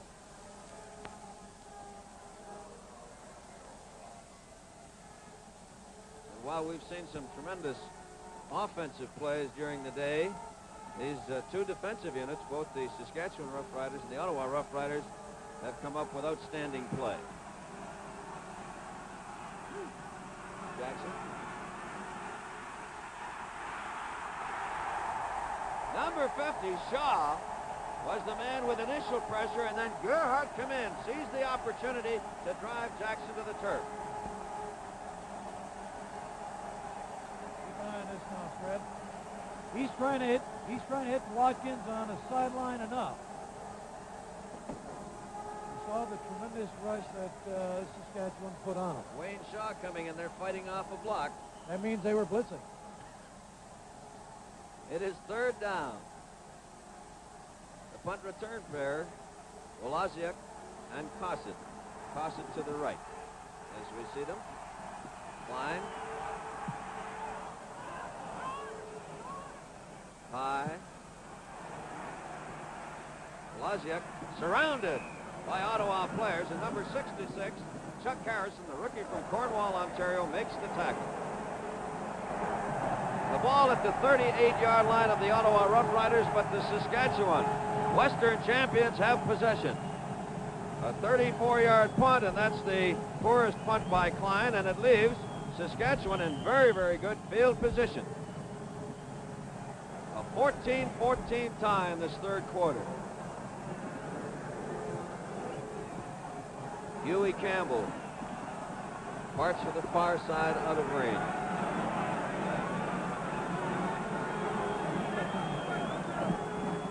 Alan Ford, Marshall Shirk came across to stop him up. And then Ken Lehman gets up from the bottom of the pile. But Shirk came quickly across that zone, a 1-yard neutral zone on the line of scrimmage. Ford, his first carry, and a 3-yard advance. 2nd and 7, the ball inside the Ottawa 35. Barwell is a split end to this side, and Ford is the slot back. 21-4.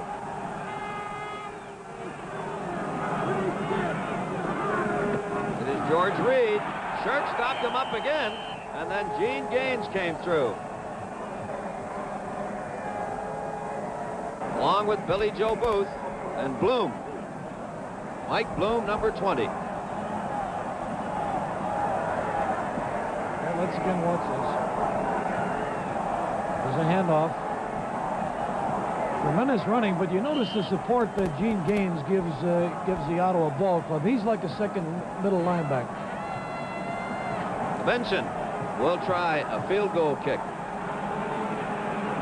from the 36. His second try is short. Gene Gaines.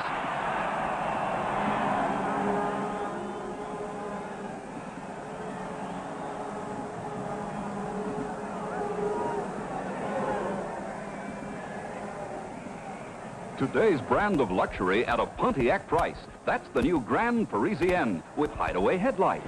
Ride the Pontiac winning streak. Garner Ekstrand contained the play, number 75, and Ottawa are 1st and 10 at their own 3. In a rather dangerous position. The score tied at 14-14. 4 minutes, 4 seconds remaining in the third quarter.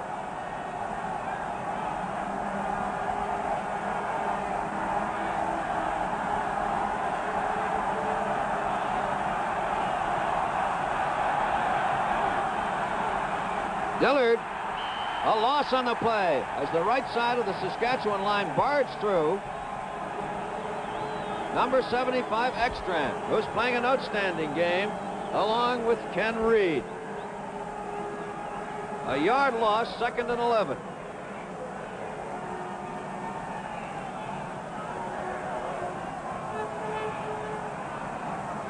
Gerhardt, McWhorters, Atchison, Reed with Ekstrand moving up on the line. Dempsey, 77 in the middle.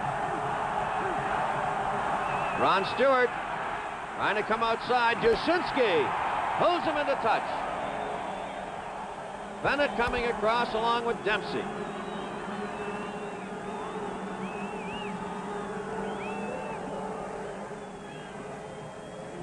The gain is 4 as the ball comes out to the 6, but it's 3rd down. 3rd and 7. Brendan, have you noticed the tremendous force that Dusinski put on? And certainly Ottawa should be looking for this. And at the 12-minute mark of this third quarter, we'll pause the score. Saskatchewan 14, Ottawa 14. The center field area with 3 minutes 7 seconds remaining in this third quarter. Woloziak, incidentally, is the CFL leader in most punts returned coming into this game. Bill Klein sets to punt.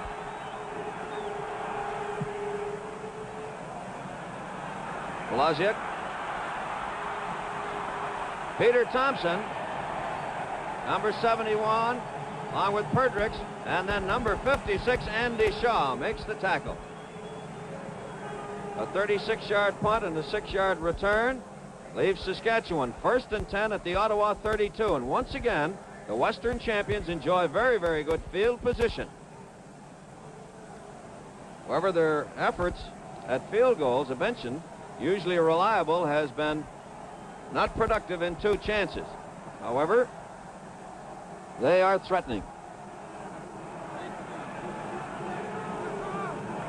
George Reed, number 60, Bob Brown makes the tackle. Shirk was first to him. The gain is approximately 4. Let's watch it again. Nobby? Here it is. Watch him try to pick his way. He's still stumbling, but he's running for yardage. And he gives you tremendous second effort, and this is what all good offensive backs need. One of the big reasons why, for the second successive season, he was over 1,000 yards in rushing. George Reed. 2nd down with the ball at the 27. Reed again. Very close to the first down. Gaines came roaring through, along with Brown.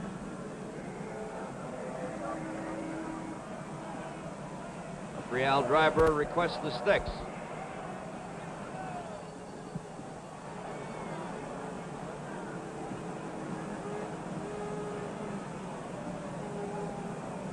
Reed has carried 15 times thus far in the game for a total of 75 yards. It is a good yard, 3rd and 1, as the ball is at the 23-yard line of the Ottawa Roughriders. Saskatchewan in possession. And the cries of go in support of the Saskatchewan Roughriders come cascading down from the stands. 14-14, 1:45 seconds. Ron Lancaster setting the offensive unit, and time is in.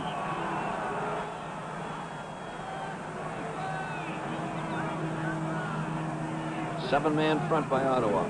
It is Reed.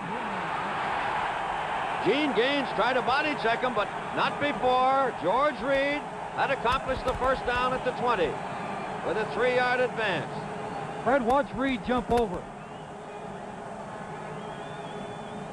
Right at that point, you see him jump over the arm, still trying to pick up that yardage. The ball comes to the 20-yard line, 1st and 10 Saskatchewan. A tie ball game. Lancaster. Campbell, the intended receiver. Gilbert was over there, along with Gene Gaines. And there's been an injury. Number 72, Jim Warden. And number 75, Garner Ekstrand, comes onto the field. Warden, the injured player. Ekstrand has played offense during the season. Less than 1 minute remaining in the third quarter. Trainer Sandy Archer ministering to Jim Warden as Ed Buchanan joins the group.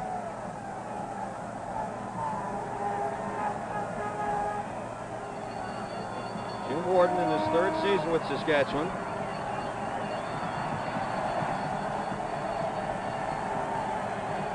He's had 3 receptions for 48 yards thus far in the game. Mighty important.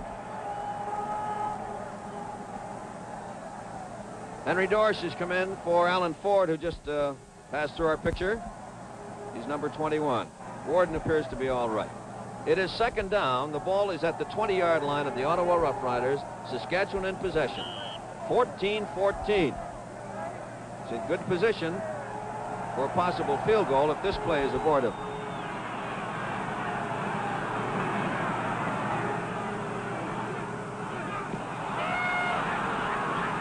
Buchanan, the ball carrier. Marshall Shirk tripped him up. Flag down on the play. And Lancaster now changed the cadence there. Yes, he did. He came up there and he just delayed it enough and probably moved his body a little bit enough to draw the Ottawa defenders offside. The ball comes to the 15-yard line. Second down. They will have the down again. Saskatchewan in possession. Warden has come back in. Barwell has gone out. Lancaster. Complete at the 5-yard line. On a tremendous catch by number 31, Huey Campbell. And he ran a comeback pattern on Poirier. Poirier was helpless, and Lancaster threw the ball perfectly. But Campbell, with the uncanny knack of knowing when to cut and when to cut back and everything else, we'll see it here. Watch him go deep. Watch him come back now. And there it is. 66 receptions during the regular season for 1,109 yards by Huey Campbell, the leading scorer in Canadian football with 102 points. George Reed. Very little running room there as Conroy came in, along with number 60, Bob Brown, and sealed off the hole. So 3 quarters of play have been completed. And as the teams change ends, the score in this Grey Cup game, Saskatchewan 14, Ottawa Stadium in Vancouver. Fred Scambatti, along with Nabi Warkowski, Art Darge, Ron Andrews. It is second down for the Saskatchewan Roughriders with the ball on the 5-yard line. A tie ball game, 14-14. Time is in. Huey Campbell goes wide to the far side. Ford is flanked there too. Lancaster. For Campbell, touchdown!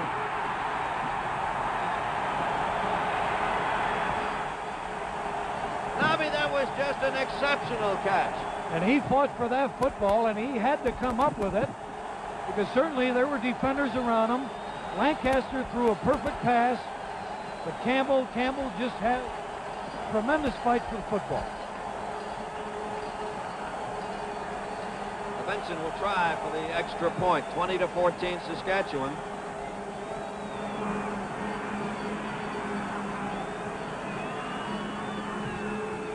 It is good. The Saskatchewan Roughriders 21. The Ottawa Roughriders 14. Going back in memory to 1951, reverse the figures, and that was the final score as the Ottawa Roughriders of that era defeated Saskatchewan. Let's look at it again. Here we are now. Watch him on Poirier. There you are. Look at.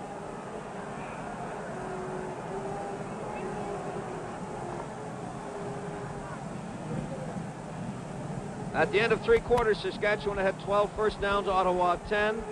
82 yards rushing for Ottawa, 161 passing, 88 for Saskatchewan rushing, 155 passing. Total offense for each team, 243 yards, and it's been that kind of a ball game. Lancaster 9 for 18, Jackson 5 for 11. Benson sets to kick off.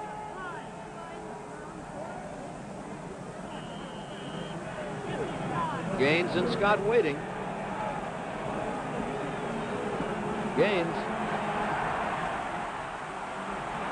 It's out to the 25, to the 40, and driven out of bounds. Number 24 Cosset and number 30 Bruce Bennett. 41-yard return by Gene Gaines.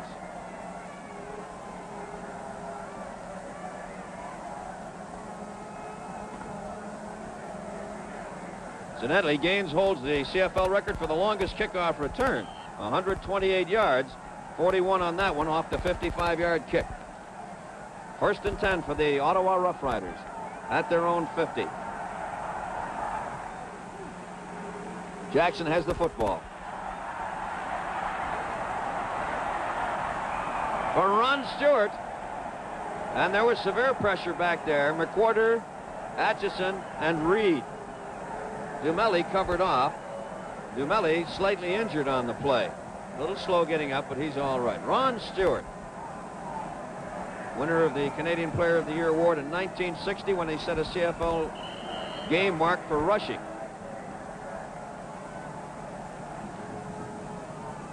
Fred, and both Ottawa and Saskatchewan are using a zone defense, and they've been in it pretty well most of the day. I doubt very much if either team is going to be successful in throwing the ball deep. I think the type of pass that Lancaster threw to Campbell, the comebacks, the hooks, these are the things that a quarterback normally employs against his own defense. The delay in the game, Dumelli, a little more seriously injured than at first thought. We'll bring Henry Dorsch onto the field as his replacement in the depth for Dumelli as the Saskatchewan training staff work over him. That's Sandy Archer on the far side. And that was only Jackson's second pass in this half. Rather an unusual affair for Russ Jackson.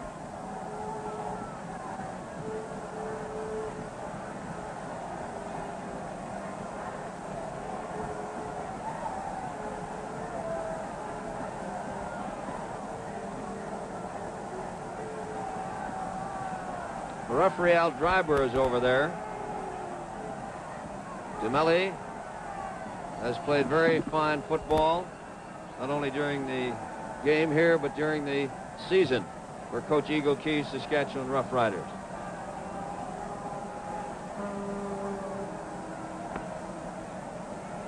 Dumelli in his 7th season with the Roughriders. Incidentally, should we have a tie game, and it's a distinct possibility, we'll go back to 1961 for the overtime game in Toronto where Winnipeg defeated Hamilton 21-14, but we've got a tremendous amount of ball left here yet. Dumelli being assisted off the field, and it would appear that his hamstring might have suffered a severe cramp, but we'll make no pronouncement as it is not definitely known the extent of his injury. That's what it looked like, Fred, because the trainer was massaging it and trying to rub out the cramp. It is second down as the ball is at the 50-yard line of the Ottawa Roughriders. 14 minutes, 21 seconds remaining in the fourth quarter. Saskatchewan lead 21-14.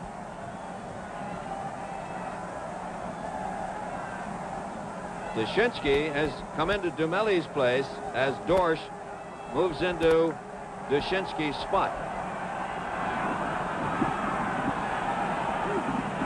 Jackson.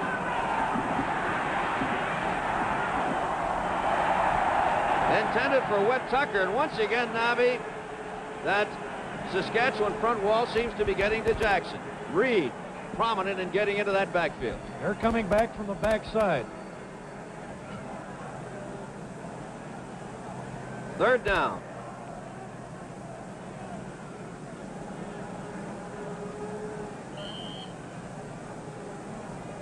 Number 19 was Wolaziuk, along with Cossett on the near side here, set to receive the punt by Klein.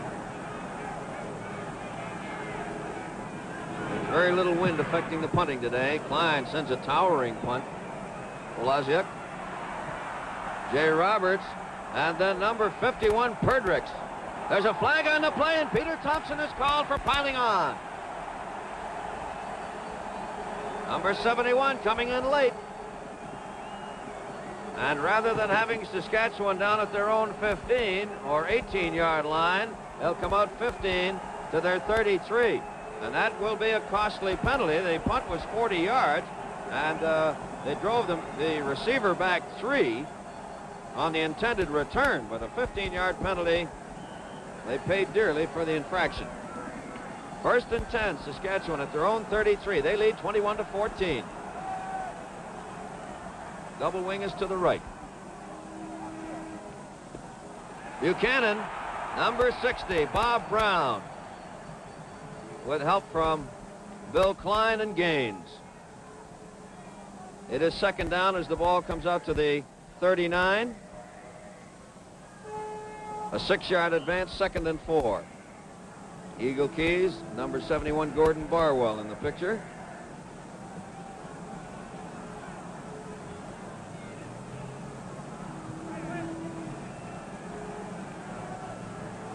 Ekstrand continues at the right end. Warden on the left. George Lancaster keeps the ball.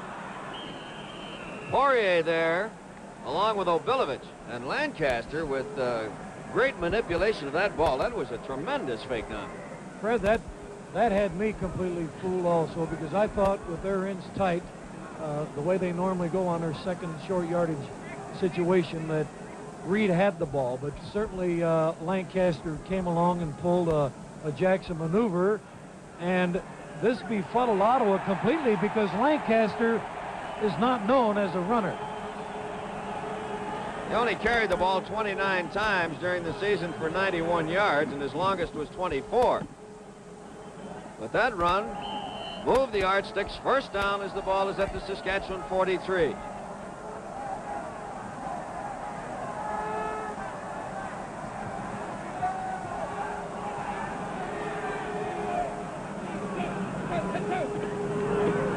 Buchanan, and he breaks out, finding a good gap behind crisp and efficient blocking. Gene Gaines bringing him down. Buchanan with that speed once he finds an opening. And here we'll see it on the isolated camera. It's a rollout draw. There's Buchanan faking a block. Watch this move now. Grab his point to get to the outside. Tremendous speed. A 15-yard advance as the ball comes to the Ottawa 52. 1st and 10, Saskatchewan.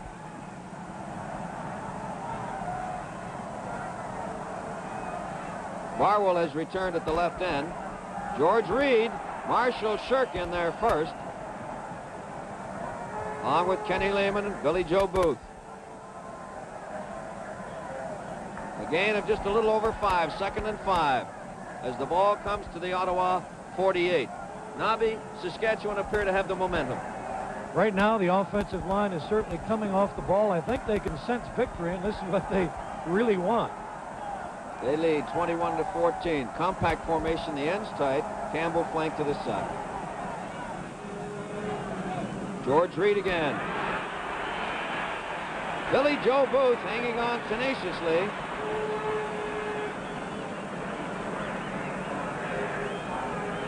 Ernest, Benesick, and Brock charging away from the mark to give Reed just a little bit of running room, and he powered the rest. With Saskatchewan going as well as they are with their running game, if they do pass, I think that if I were the Ottawa defenders, I'd be looking for a play pass. It is 1st down with the ball at the Ottawa 42. Saskatchewan in possession. Shirk is 53, Booth 65. And Ottawa need the football. They've trailed by 7 points. And Saskatchewan just as determined to retain possession. George Reed again. The ball comes loose, but the play was dead.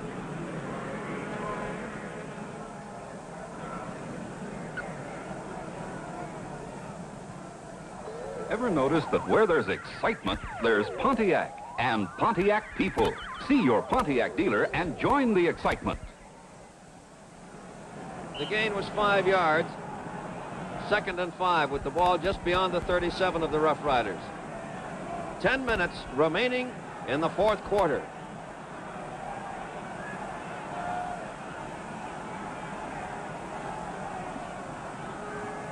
Lancaster has the football.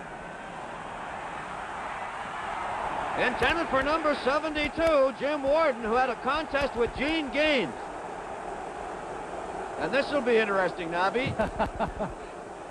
And Fred, there was a play-pass action that we were talking about.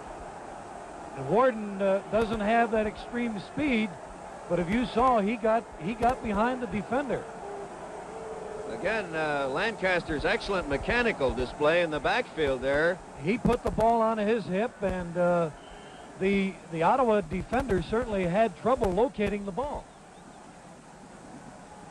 Klein, 27, Gilbert, 24 in the end zone as Ford sets to punt on 3rd down.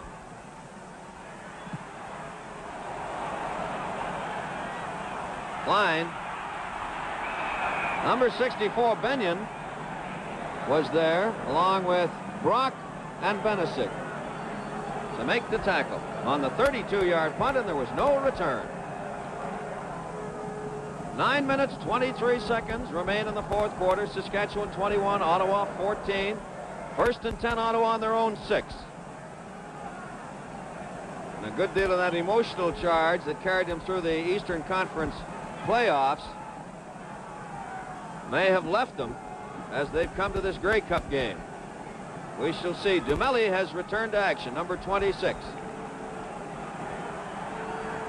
Riders are going to have to dig deeply. The Eastern Riders. Jackson.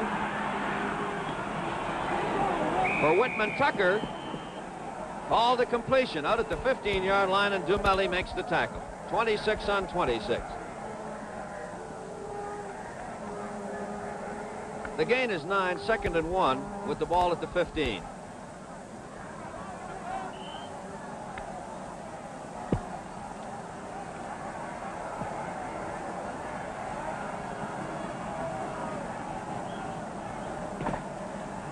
Ottawa, the offensive unit. Tucker to the far side.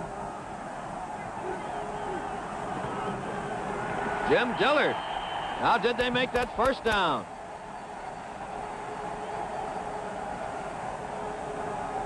Number 41 getting up from the bottom of the pile. Ron Atchison over to assist in destroying the play. And they may not have made the first down. They did not make the first down as the ball remains at the 15.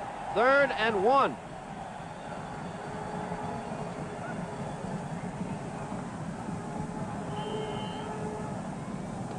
Fred, that old 15-year veteran, Ron Atchison, number 41, he led the assault on Dillard. Eagle Key's not showing it, but I'm sure he was delighted with that defensive play. Not a very good kick off the side of the foot. Wolaziak coming over, and it's out of bounds. So he stepped on the sideline. Ball ruled out at the 47. And as the overcast moves in, it has been an overcast afternoon. There was a slight rain just before the game started. The lights were turned on at the outset of this game. Rather mild day, not too much wind, but we understand that despite the overcast nature, that this color is holding up quite well for this telecast. But it is becoming darker. 8 minutes, 2 seconds. Saskatchewan, 1st and 10 at the Ottawa 47. Buchanan, Billy Joe Booth, along with Lehman, making the tackle. Fred, and again, this was to be an off-tackle play, but Buchanan saw that it wasn't open. He cut back to the inside. 2nd and 5. The ball at the 42 of the Eastern Rough Riders. 21-14 for Saskatchewan over Ottawa. 7 minutes, 23 seconds remaining. The ends are closed in. Full backfield. George Reed. He drives out Beyond, he broke the tackle of at least 2 attempted tacklers, Bloom and Conroy, before Gaines eventually pinned him. But that moves the yardsticks. Another demonstration of Reed's great power. And if you notice, Reed is kicking the ground because he thought he was going to be away. Here we'll see it on the isolated. Watch him jump through, breaks his way out, kicks his way out of another tackle, and only one man brought him down. 21 carries for 103 yards by George Reed. First down, Saskatchewan. The Ottawa 31. Reed again gets the call. He may be gone. Touchdown.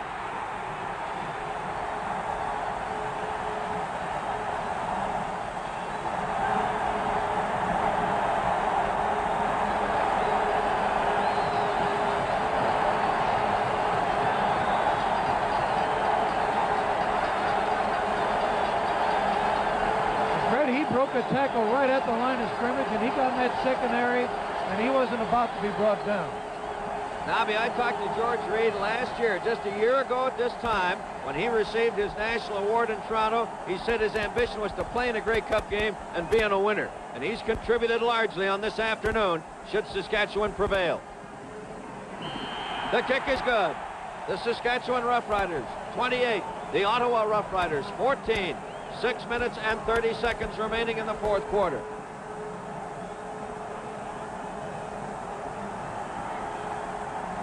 Let's watch this now. Right there. It breaks away. Poirier missed him, and he just stepped out of his way. 28-14, Saskatchewan over Ottawa. The Ottawa Roughriders coming into this game at approximately 8-point favorites, but the Saskatchewan Roughriders have been disdainful of the odds all season.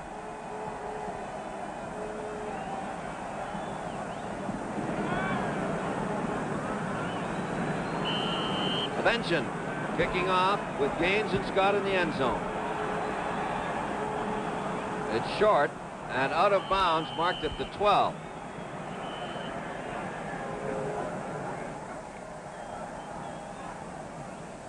Who's the happiest man in town?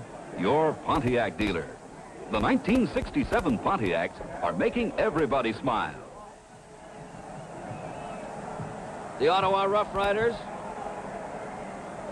accept the 10-yard penalty against Saskatchewan as the ball comes back to the 35 to be kicked off again, with Gaines and Scott. Gaines to the left and Scott moving up appropriately from out of their end zone. Certainly a delight to see men who played the 1960 game. Jackie Parker went with Edmonton. Gary Schreider, Lou Bruce on hand to watch this contest. Benson. Gaines at the 25. Gerhardt right there to pull him down beyond the 35-yard line as things closed up. The 54-yard kickoff, and the return was 15 yards.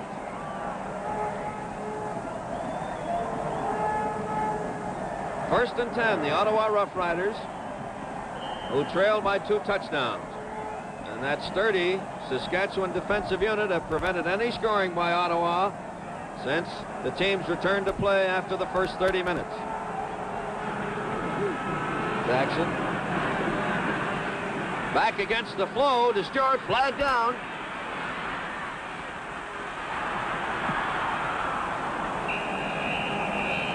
Stewart with a fine run, flashing old form, brought down by Dempsey, number 77, along with Dushinsky, number 27. But there was a flag down on the play. The ball coming back to the line of scrimmage. Roughing is the call against the Ottawa Roughriders. A 15-yard penalty back to their 20, nullifying an excellent offensive move. So it is first and 25 with the ball at the 20. Reed goes out.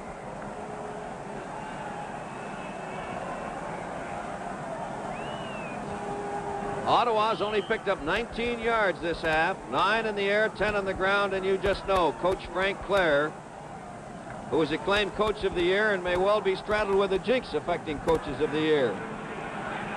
Jackson for Jay Roberts. Dempsey brings him down.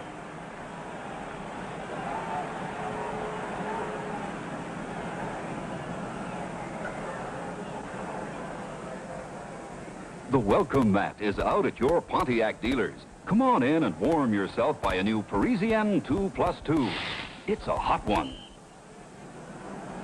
A 17-yard advance. It is 2nd and 8. Reed has returned. Levesque has gone to the bench. He was in for just one play. And now time becomes a factor. Less than 5 minutes remaining. 28-14 Saskatchewan over Ottawa. Ron Stewart has the ball. Should come back to Russ Jackson. Intercepted. Number 50, Reed Gerhardt, is the man with the football, number 79. And that may be the single most important play, Nobby, that Gerhardt will make this season. Fred, we'll see it here. Let's keep an eye on the defensive left end. He's dropping off. That means Shaw was going on a rush, and there it is. Tremendous play by a defensive end. And McWhorters, who's 6'4", coming back on Stewart at 5'8", assisted materially with his pressure before Stewart got the ball away. 1st and 10 Saskatchewan at the Ottawa 39.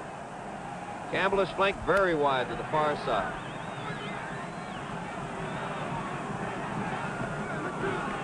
George Reed. Marshall Shirk first, and then Ken Lehman. And Nobby, Saskatchewan, with this 14-point lead, have the ingredients for possession football. Oh, I don't think they'll do anything dangerous or silly. I think that they'll play basic football. Certainly, they've run the ball effectively against this Ottawa ball club, and that's where I think they'll stay. If they do throw it, it'll be off the play-pass action that complements their running game. With Reed and Buchanan there, you don't have to go too much further. They both played very well. And this is Buchanan. Gilbert trying to steer him to the sidelines and does.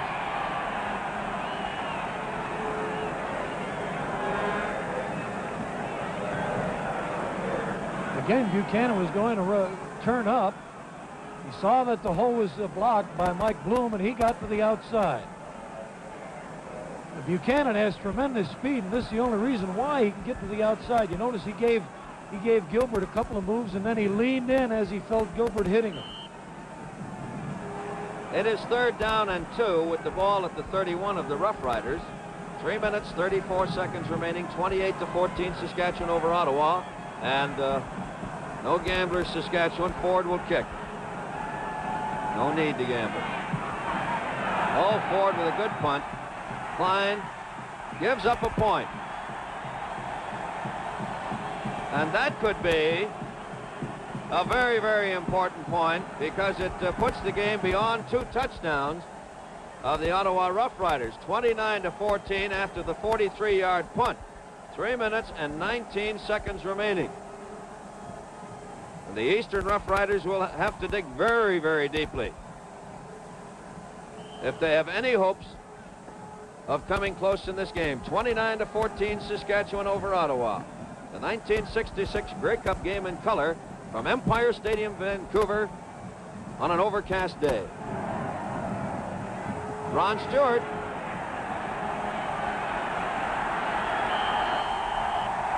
Wayne Shaw, number 50, refused to be taken out of there by anything that Ron Stewart did. Former junior player with the Saskatoon Hilltops. Well, let us pause now, and at the 12-minute mark of the 4th quarter, the score is Saskatchewan 29, Ottawa 14. 29-14 for Saskatchewan. The Regina Roller Rooters, a group of handicapped persons from Regina who are in hand for this game, certainly must be delighted. Atchison has gone out, and Benesic, number 66, has been inserted into the defensive complement. It is 2nd down. 2nd and 18.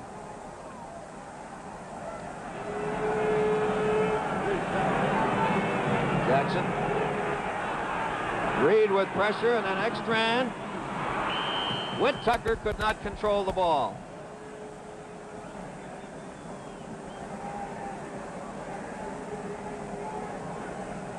Third down.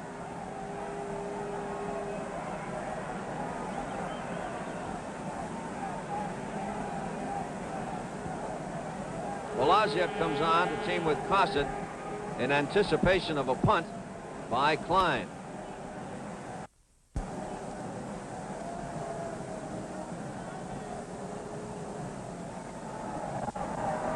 Third down.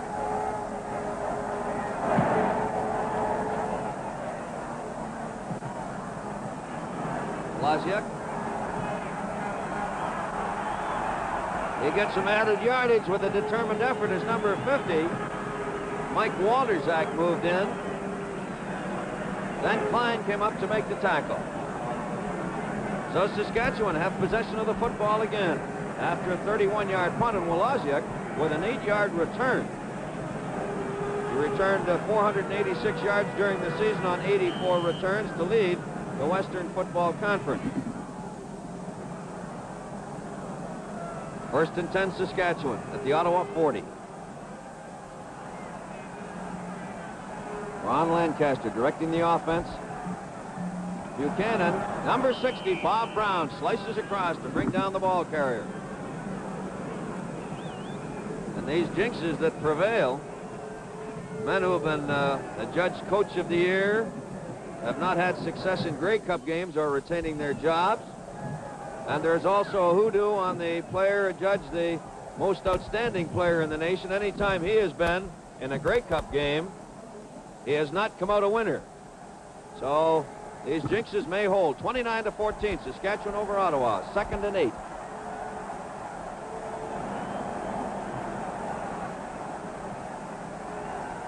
Alan Ford. And once again, Brown comes across with assistance from Lehman. Bob Brown, 22 years old, 6'2", 227 pounds in his second season with the Riders, doing a fine job along that wing line. And the fans starting to get just a little out of hand. There's one of them that's making the trip from the area of the scrimmage back to his seat. He may be greeted by some of Vancouver's finest who have had their troubles last night. Mention the field goal try from the 42. He's yet to find the post on a try. Gilbert declined. Klein gets out to the 10 before he's brought down. Dorsch was one of the men in there, number 16, along with Whitehouse 62 and Brock 67.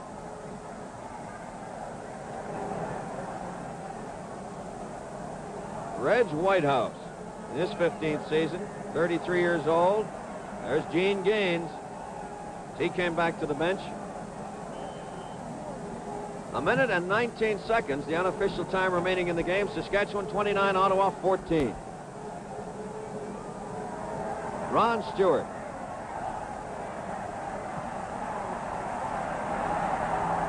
Dale West is there to stop him up. Then Dempsey came over along with Bruce Bennett.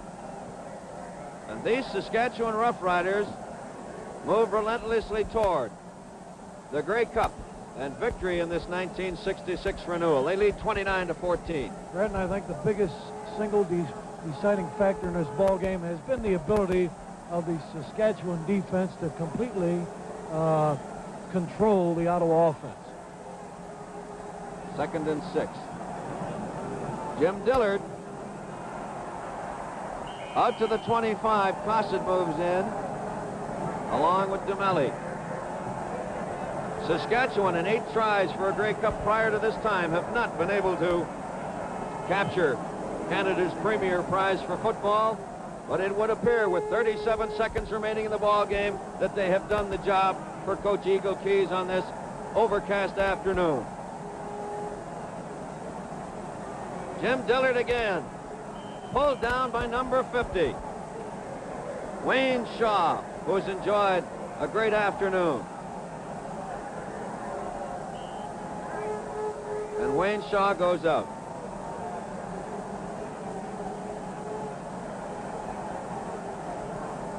Cliff Shaw, brother Cliff, is into the game, number 51. Bo Scott. And Cliff Shaw moves in to make the tackle. The fans have invaded the field. There's 4 seconds showing on the clock.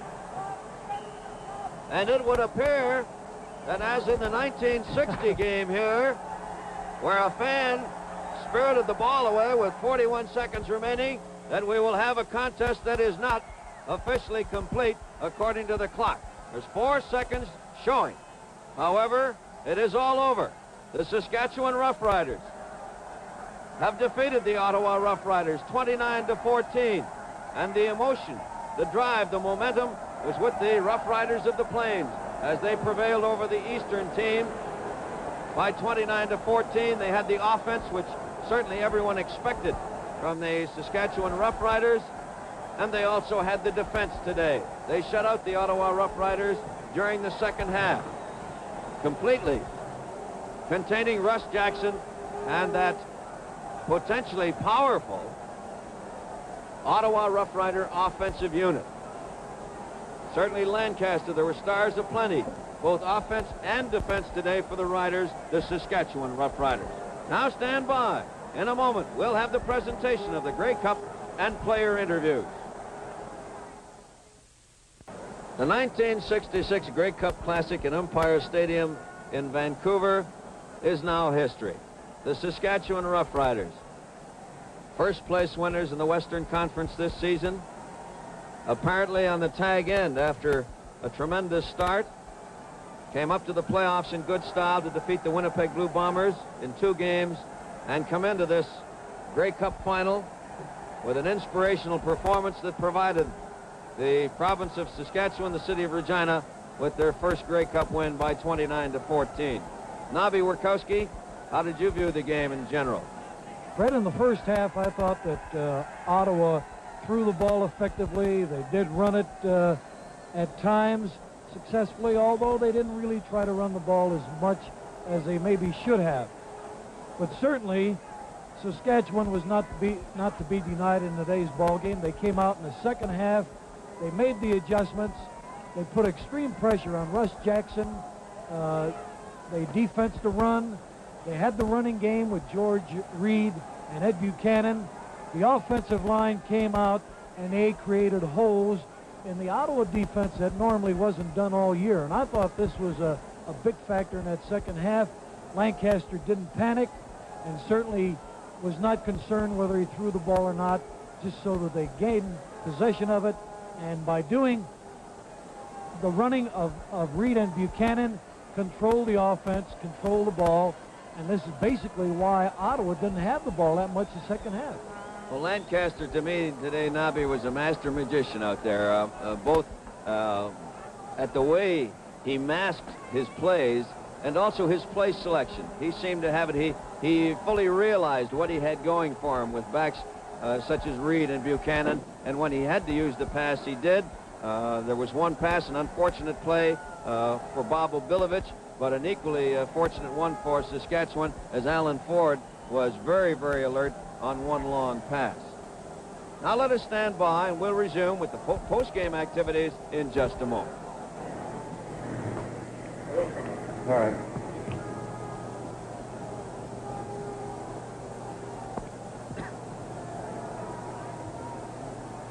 One of the dejected young men of the Ottawa Roughriders, Ken Lehman, a fine linebacker who played the entire game, by the way, with a very sore ankle. Ken, I know that they took your boot off early in the game, put it back on, had it taped up pretty well. What happened? Well, I've had a sprained ankle for a couple of weeks, and it's been bothering me quite a bit, and I got a shot before the game, and it wasn't enough, so I had to get a shot again. I also saw you limping quite a bit during the game, so it was bothering you, wasn't it? Yes, sir, it was. Ken, did you expect the Saskatchewan Roughriders to come on that strong and win 29-14?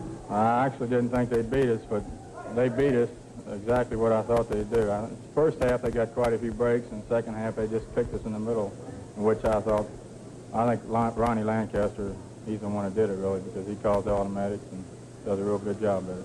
The way you opened up the football game, though, with that long one to Tucker, everyone thought, wow, this could be another one of those Hamilton series where you really bombed the club.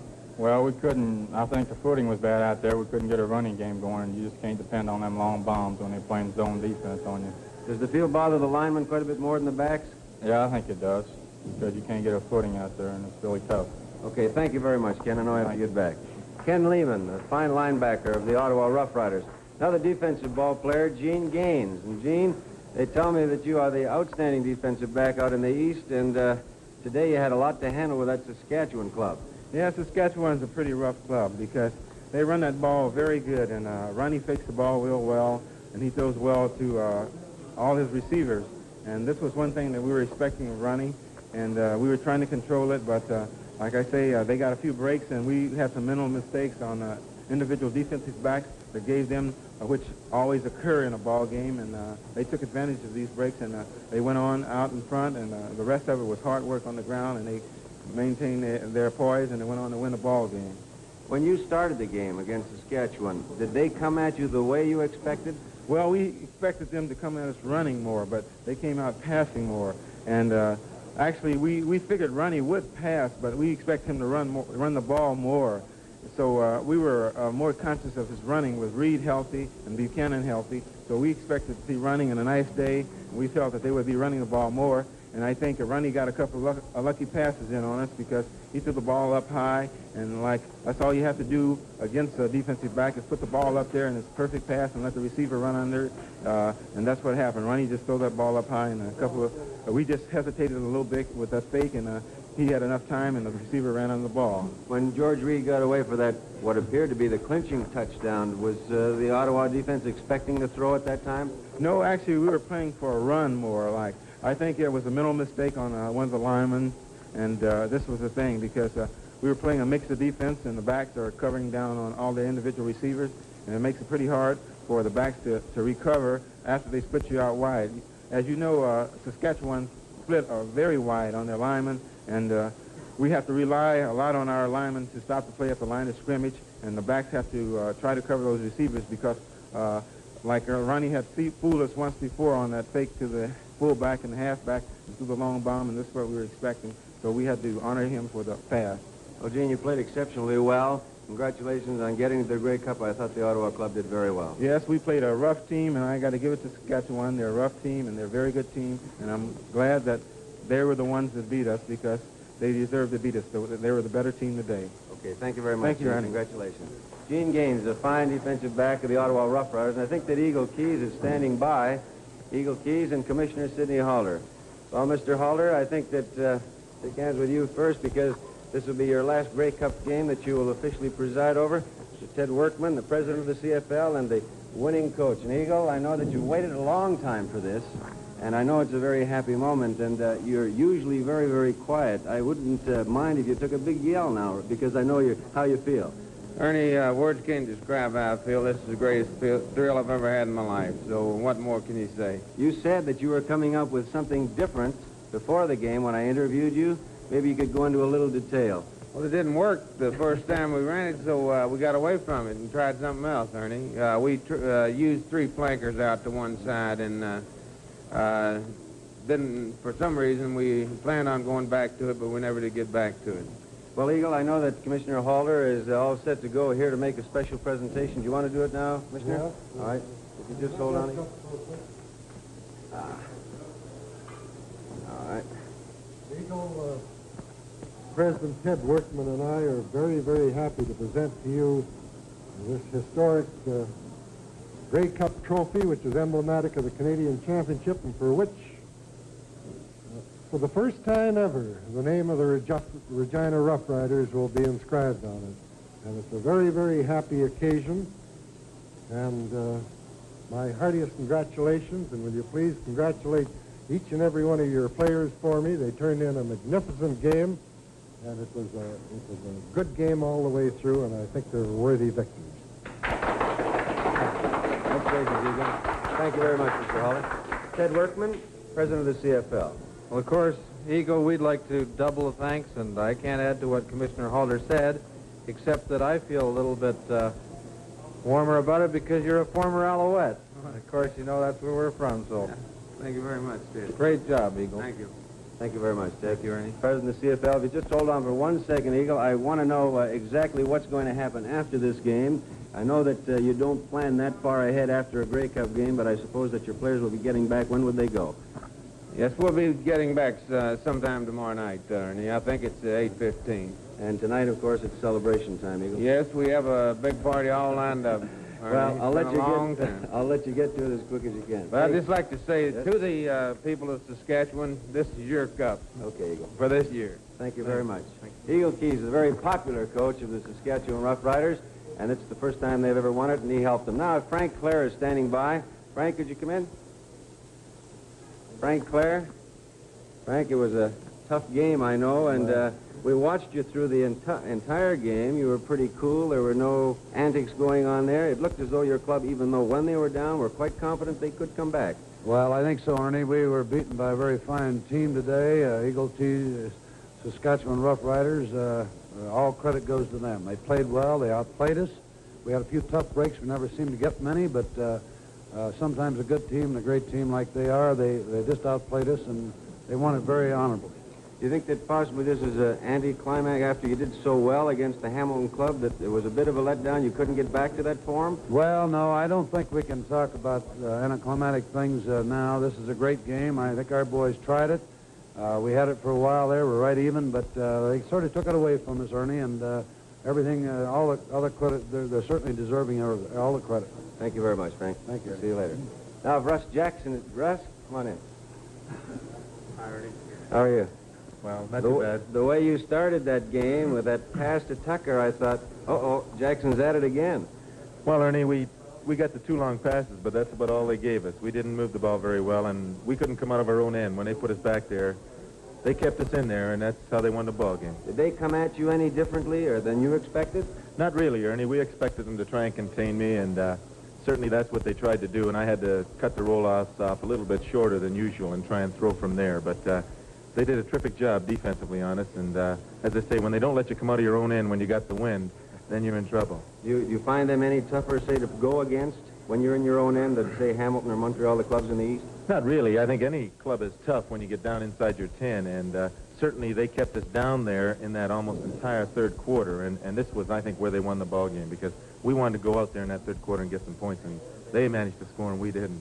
Well, Russ, I think that everyone in the country now would like to know exactly what you're going to do in the future. You know, we talked about this earlier, that the rumor was out that you're quitting after this year, and then you told me, well, you may wait another. Does this loss in the Grey Cup change your mind in any way? Not at all, Ernie. I said I'd be back for 1 more year, and then I'd think about it at the end of next season, and it's quite some time to the end of next year, so we hope to be back and represent Ottawa possibly next year if we can. Well, Russ, even though your Ottawa club did not win the Grey Cup, you yourself had a very fine year personally, winning the Shenley Award for the 2nd time. Congratulations on that, and thanks for being with us. Thank you very much, Ernie. Russ Jackson, and you all know about him. I think Whit Tucker is standing by. Is he not here? Oh, there he is.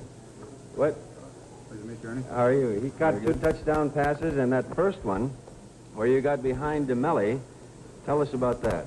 Well, that's what we call a sprint out pass, Ernie. I just go in like it's going to be an end run, and I fake a block, and then I just burst downfield. And I don't think it was DeMelli. I think it was West that came up to make the tackle on Russ, and I was all by myself.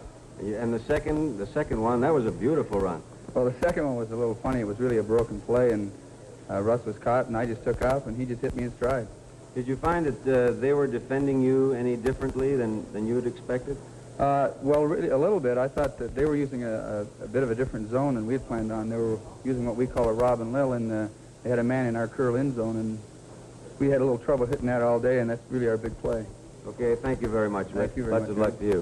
Whit Tucker, a fine offensive back for the Ottawa Roughriders, and I think that the happiest man in Canada is standing by right now, Mayor Baker. Am I right? Hello there. How are you? How are you? Mayor Baker of Regina. And this is quite a trip for you, and I didn't see you jumping off any stadiums, but I know when you did come in here, there was the biggest smile I ever saw. Premier Bennett and I practically jumped off out of the box office today, but I'm very pleased with this wonderful win. I want to congratulate Eagle Keys and the Saskatchewan Roughriders for a tremendous win. Ottawa played a good game, and we're looking forward to a real celebration back home tomorrow night. And hello, Regina and Saskatchewan. I hope that you don't tear the city apart before we get home. Mayor, thank you for having me. Well, just one more question. I think how many people you think came from Regina or Saskatchewan? Oh, I would province? think at least 6,000 to 7,000 came from Saskatchewan, probably 5 from Regina. It looked as though the stands were full of Regina people there today. They're the green and white, and it's really tremendous that they come out and support our green and white the way they did. Thank you, and we're very, very happy. Thank you very much. We've made Mayor history Baker. today. Thank you very much. Mayor Baker of Regina. We'll be back with our post-game activities in just a moment. The winning quarterback for the Saskatchewan Roughriders, Ron Lancaster. And Ron, you had a whale of a day. That arm was going exceptionally well, and your club really came on in the second half. Well, yes, Ernie, the second half we decided we played our type of footballs. When we line up, and we send George Reed, Ed Buchanan, everybody else right at him. And when we can get this going, we feel that this is the way we win. When the score was tied 14-14 at halftime, what happened during the halftime intermission? Nothing much. Nothing much ever happens at halftime. You know, we go out and sit down, rest up a little bit, and then Eagle says a few words. And today he says the same he says most days. He says that we got as good a ball club as they do, and we go out second half and prove it. And the second half what did it. And that big play, of course, that locked things up was that running play by Reed. And what made you call that play, by the way? Well, we've been having success running inside, and I felt they was going to be in that even defense again, which is their basic defense. And it's just a matter of time. We hadn't broke one up through there yet, and it was a matter of time we were going to get something through. And we just changed the blocking a little bit, and the hole was there, and when he gets through, that's it. Ronnie, thank you very much. Thank you, Ryan. Ron Lancaster, quarterback of Saskatchewan. Here's Huey Campbell. Gluey Huey, as he's known. Fine, Huey. You made a fine reception there, and they were guarding you pretty well all through the game. They give you some double spots there? Well, they did, as usual. We had a lot of plays called anticipating this, and I had fun being a decoy. Maybe when they relax, I can catch some more passes. When you say decoy, for those of you who are watching, explain exactly what you do in a couple of these plays. Well, Ernie, we only had 3 pass plays designed to me in this game. And all the rest were designed where I would clear an area and the person would come in behind and catch the ball there. And Jim Warden, of course, did a beautiful job of getting deep. And I don't know, I just say Ronnie seemed to call the right play at the right time, and we beat an awfully good team. How was the footing for a man like you who likes to make those little moves all the time? Well, I think the footing was to the offense advantage when it's slippery like that. We know where we're going, and if we get the other guy to make a mistake, it's very hard for him to recover. Okay, Huey. Thank you very much. Thank you, Ernie. Huey Campbell had a great year and set a league record with 17 touchdown passes this season. Bob Costa, defensive back. Bob? Thank you, Ernie. You had a whale of a season, too, and incidentally, I know that you had a defensive plan set up with the backs. Did they throw anything different at you in particular? No, they stuck to pretty well what they've done all year, and particularly in the 2 Hamilton games. We knew we had to stop Tucker and Watkins, and we felt our front 5 could stop the running, and that's just what happened. What did you do in particular for Tucker? We zoned them. We zoned Tucker, and we had one man free, which would usually pick up Watkins. When you went into the ball game, Bob, did you expect that they would score so many points? I know when you go against a top offensive team, you always say, well, they're going to score 2 or 3 on us. We've got to get 4 or 5. Did you have that in mind? Well, being realistic, I guess so. I wanted to shut them out because we've heard all week what great an offense Ottawa had, and I wanted to shut them out. We stopped them except for 2 passes in the first half, and unfortunately they were touchdowns, but I felt at halftime that we had the game. Okay. Thank you very much. Bob Costa, fine ball player. Former Shenley winner, George Reed. And George, that touchdown of yours, that last one, put the icing on the cake. And tell us about what happened. Who gave you the block? Well, they were in the even defense, and Ronnie called 31M, which means a man-to-man block. We got to the line of scrimmage, and the lineman changed it to an O block, which means that our center is blocking away. Benny is blocking out, and Abishan is hitting the linebacker. And they did a wonderful job and got me through, and from there, it was just a foot race to the goal line. What did you think of their defensive club, the line you ran against, George? Well, they got a great defensive ball club. They got a great ball club altogether, but I think we were a little irritated all week. The press kind of built them up to be superhuman. We didn't have a chance, and we just wanted to prove that we had a good football team also, and I think you just saw 2 good football teams fighting it out, and the better team of the day won. Well, it certainly did today. Thank you very much, George. Thank you. George Reed, former Shenley winner. I think that Alan Ford is standing. Alan, come on in. Fine touchdown for you. Watch those cleats. And when they set that pass up for you, did you go in and tell them anything before the play? No, it wasn't I wasn't the number one receiver. Jim Warden was the number one receiver, and they played us in the zone, and Ronnie just let the pass go, and I saw the man go for the interception, and he looked like he was going to play it too close, so I just stayed behind him, and it just happened to fall right in my hands. When you say number one receiver for Warden, that's not usual, is it? No, probably that's one of our few plays where Jim is the basic receiver, and Huey and myself are just used for clearing out the zone defense. Okay, thank you very much. Alan Ford, Saskatchewan. Is Cliff Shaw there? Cliff, come on in. How are you? Thanks. Well, I don't know what to say to you. You look like you've been playing in a mud bath. Oh, it's beautiful. I tell you, I've never had a better mud bath in all my life.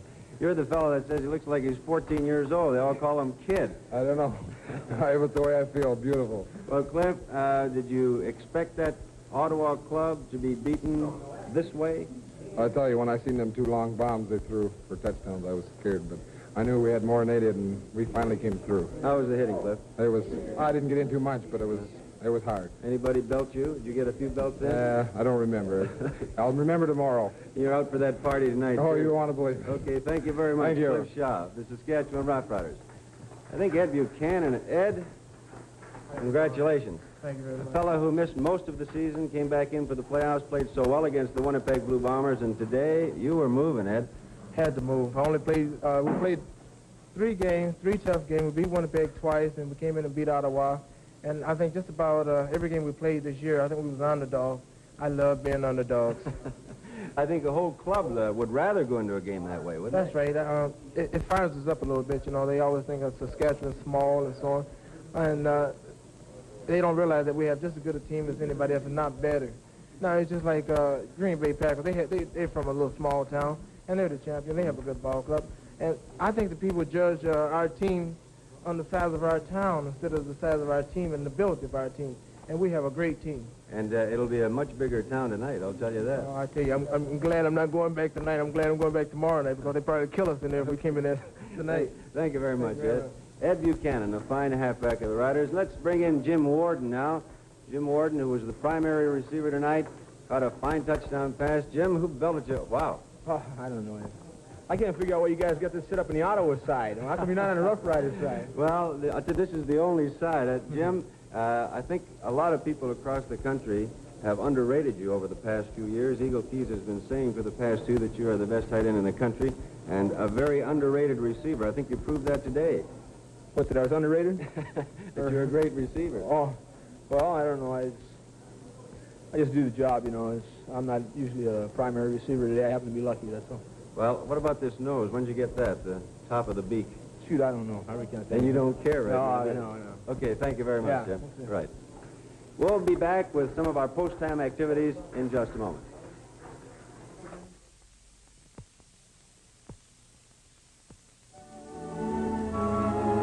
Do Pontiac people know something you don't? Today's kind of people drive Pontiac. Today's brand of action is Pontiac. The action is great. The people can't wait. Get out and go Pontiac now. These Pontiac people know the luxury of Pontiac. Pontiac Grand Parisienne.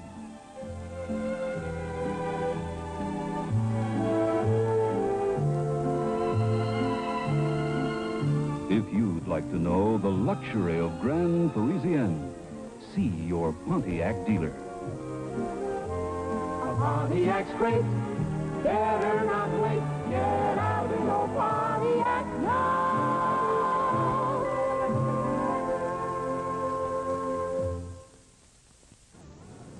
Well, our post-game programming continues. Nobby, this was a game where highlights, there were plenty of them. I don't think it's remiss if, after having heard from some of the players who provided them, that we re-show them, have a look at them, get your keen analysis of them, and I think that would be a good way to put the capper on the 66 Grey Cup game here at Vancouver, which was certainly an exciting affair. It certainly was, and I thought the way the first half went, that we were going to have an extremely high-scoring ball game, but Saskatchewan completely nullified the Ottawa pass offense in the second half, and I thought that this was probably the biggest single factor in controlling Ottawa and keeping them off the scoreboard. There was that sudden outburst. It started in rather tranquil fashion with Ottawa on the ground, and then they unleashed that pass Jackson to Tucker for an explosive touchdown. This would almost seem to set the key for the game. They came out on the rollout, and as we can see here, they came out on the rollout left and hit Tucker, and he caught the ball. Some excellent blocks. You notice Pertrix and Wallerzak. A perfect throw. Dillard was wide open also on the sideline. Jackson had two receivers that he could have actually hit. He could have had Dillard or Tucker. He picked the most open one, the one that could have gone for 6 points, and that's the one he hit. Well, the thing at the point in the ball game, Nobby, I can recall that Saskatchewan didn't lose their poise after that one. That was a dramatic touchdown early on in the game. Saskatchewan came right back, and they too, with Lancaster directing the offense in a very cool and efficient manner, came back to assume the lead at 7-6 on a converted touchdown. And it just seemed, as you recall the game now, that Saskatchewan certainly were a very poised ball club today. They just seemed confident about it. Well, they certainly knew they could run the football, and this is what they wanted to do. And there was a fake to Reed and the touchdown to Jim Warden. And certainly Jim Warden in today's ball game, besides being an excellent blocker, which I certainly knew that he was, but he quite surprised Ottawa and went for the long ones. Well, this was the thing, a little bit of coaching here, the move and counter move. And Eagle, he had a few more going today. The offense was set up, Saskatchewan's, that they would attempt to run the football. Not very many drop-back passes, if you noticed. It was all the running game, and then the complementary play, the pass, faking the run, as Lancaster did with the one to Warden, the fake, and then the big pass.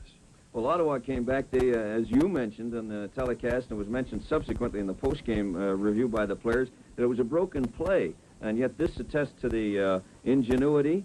But here's Saskatchewan come back again with the examples, just as you've mentioned here. Lancaster on the move, and oh, that was a tough one. That was a tough break. Well, I think the biggest factor on that particular play was that the ball was a little high for Obilovich to intercept, and if he made any mistake at all, was in going for the interception. If he could play that back again, I'm sure that he'd take a swipe at it and knock the ball down. This is one of those things, a split-second judgment by a ball player. If he'd have knocked it down, who knows how the game might have gone from there. But this seemed to be a break. Saskatchewan were both very, very good today, and they were fortunate in getting the breaks, but also taking the opportunity to turn the breaks into scores. Well, anytime that you get an opportunity and you get a break, the good football teams take advantage of them. The poor ones don't. Nobby, it was mentioned to Frank Clare, do you think that there was a great drain after that tremendous effort against Hamilton? This is the club they had to get by. And here is Jackson on the move. As we mentioned, this was typical of the a broken play because Jackson got run out of the pocket. He had to get out. And Tucker was just dilly-dallying along the side because he wasn't to really be in a pass pattern. Jackson was trying to hit a man on the inside at about 15, 20 yards. And Tucker, having the experience and the knowledge that he has in seeing Jackson break out, he immediately took off and started to run. Well, Nobby, this is rather typical of the Ottawa play, as I mentioned, as they got by Hamilton in that tremendous final in the East. Their ability to adjust, and, of course, Jackson's individual brilliance, enabling him to do these things, combining with the talent he had. And then Saskatchewan came and hit Campbell on the inside on that hook to Poirier on a comeback hook. And certainly the way Ottawa was playing their defense, and here we can see it, he'll come back and he'll catch it right in between three people. And this is something that Campbell is the type of receiver that can do this type of thing. And certainly they weren't going to try to go deep, go to the outside, because his own defense is set up to take away the long pass. They want you to throw the ball short. Well, it was a brilliant play, Nobby. Certainly Campbell, he's demonstrated to fans in the Canadian Football League why they've termed him Gluey Huey, and that's the term that they apply in Regina. They love them all there tonight, I'm sure. Then the second half, and right in the last quarter, Saskatchewan really went with their running game. They went with Buchanan and Reed and their last touchdown was scored by Reed. He got a couple of good blocks right at the line. He was held near the line. We can see it right there, and he breaks out, and he makes no mistake. He wanted this Grey Cup, and he also wanted that touchdown, because if you remember, on a previous play, he had broken out for about a 12-yard gain and got tackled just from behind by the shoe top. And if you remember, in our picture, he was kicking the turf. He was a little angry with himself. Well, he has nothing to be angry about now. Believe me, George Reed was one of the stars on a day in which there were many for the Saskatchewan Roughriders, and also on the Ottawa team, too. In a recap of 29-14, Saskatchewan, with the statistics here, 18 first downs to 12, and that bears out the score.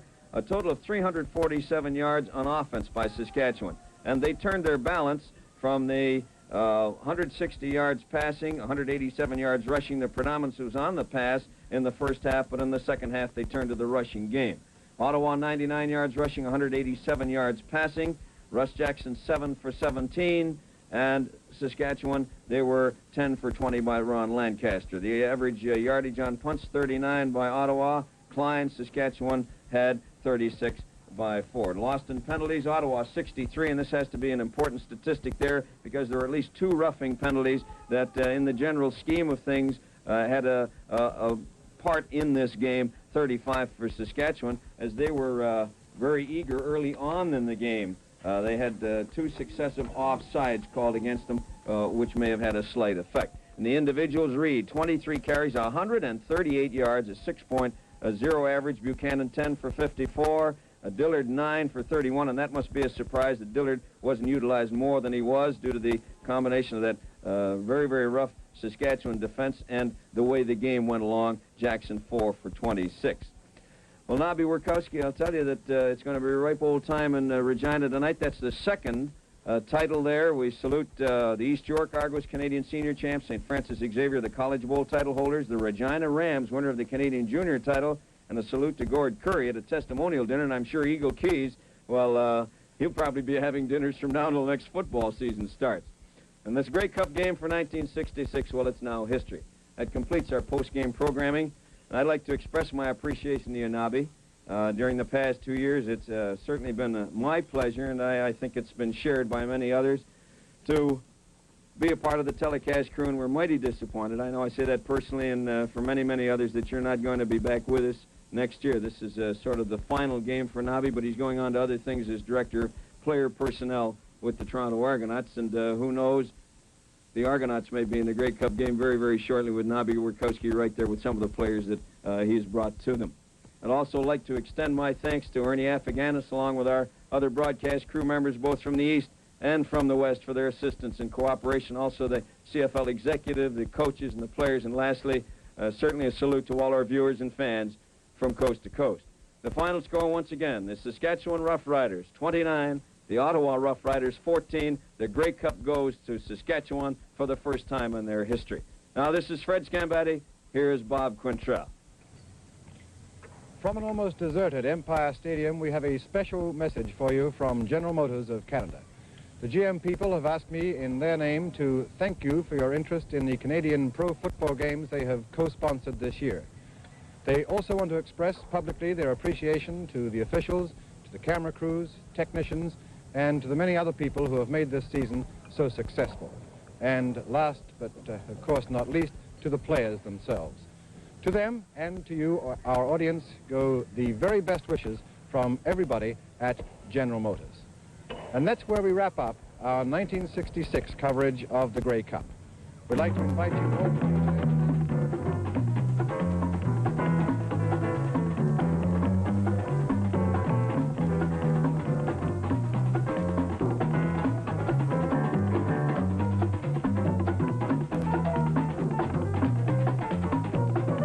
Canadian professional football. This half brought to you by General Motors Products of Canada Limited on behalf of your authorized Pontiac dealer.